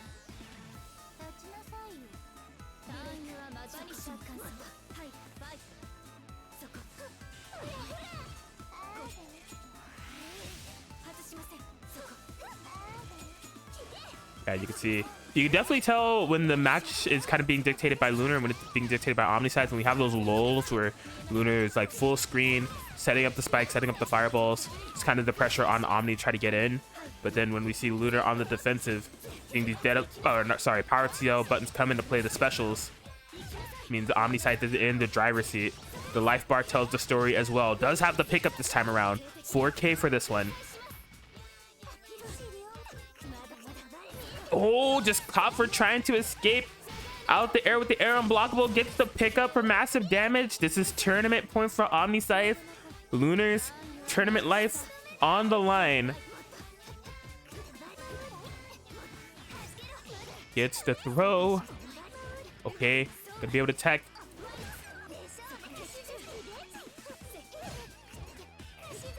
Woo! Oh my god, yeah, trying to use those guard points in order to navigate, but not quite active or reaching far enough to make contact with Dead Apostle Noel. Lunar setting up the spikes. You already know what happens after this. The moon drive shield. Omni probably looking to close this out if possible, but they can't find a way in. The lull in the neutral. Okay, kind of got caught. Was forced to moon drive activate Lunar with the powered Ciel under them, but not gonna be able to navigate out of this corner. OmniSScythe gonna be evening up the life bar. This is actually a massive positional advantage here for OmniSScythe. What a throw tech. Oh, tried the super jump. That had to be an input error. I can't imagine that's what they wanted. Just shooting into nothingness as OmniSScythe gonna be able to build up 3 bars on the next hit. The arc drive could be all she wrote. Just the fatal counter on throw. Lunar does spin the blood heat, but just whips out in the distance. OmniSScythe getting the pickup and gonna be able to get the game. And of course, that also means the tournament 3-1 over Lunar and will be your Heatwave 17 PS4 champion. OmniSScythe adds another one to the books. What a grand finals and what a tournament. I mean, Lunar had the losers run of a lifetime. They just took the fight to everyone in their path for so many sets and so many games straight. Even up until this grand finals where they did reset the bracket against OmniSScythe 3-0, but OmniSScythe was just able to make the necessary adaptations possible to some of the benefits that you have from being on the winner side of a grand finals, you know, needing to lose 2 sets in order to lose the tournament, and just turning the matchup on its head. 3-1 victory. Well played there to OmniSScythe, and well played to the 36 player bracket that we had here for Heatwave PS4. We will always support PS4, and it's nice to see that the PS4 community is growing. Good stuff to y'all. But in terms of just the multiple type of community as a whole, we appreciate y'all as well. We appreciate you so much that we're not ending tonight. We're not ending quite yet. We have a Heatwave PC that we need to get going here. So just give us a couple moments. We will go offline and we'll be back in a couple of minutes here. So be sure to join us there for Heatwave PC. Heatwave PC has 67 entrants. It's like damn near a regional that's going on here. So if you're here for Heatwave PC, those matches are going to be starting in about like 4 minutes. I'm marking the stream matches as we speak right now. So in the meantime, you know, there's a couple of things that you all can do. First and foremost, stay hydrated. Go get some water. Maybe use the bathroom real quick. In this downtime that we have as well, !match arena in the chat. We just got the codes like 20 minutes ago. I see about like half of them utilized. Please hit on the match arena link and hit the claim code button for the free 25-cent donation to the pot. But yeah, just give us a couple minutes here as we reconfigure things to get things going for a PC Heatwave, and we will see you all shortly.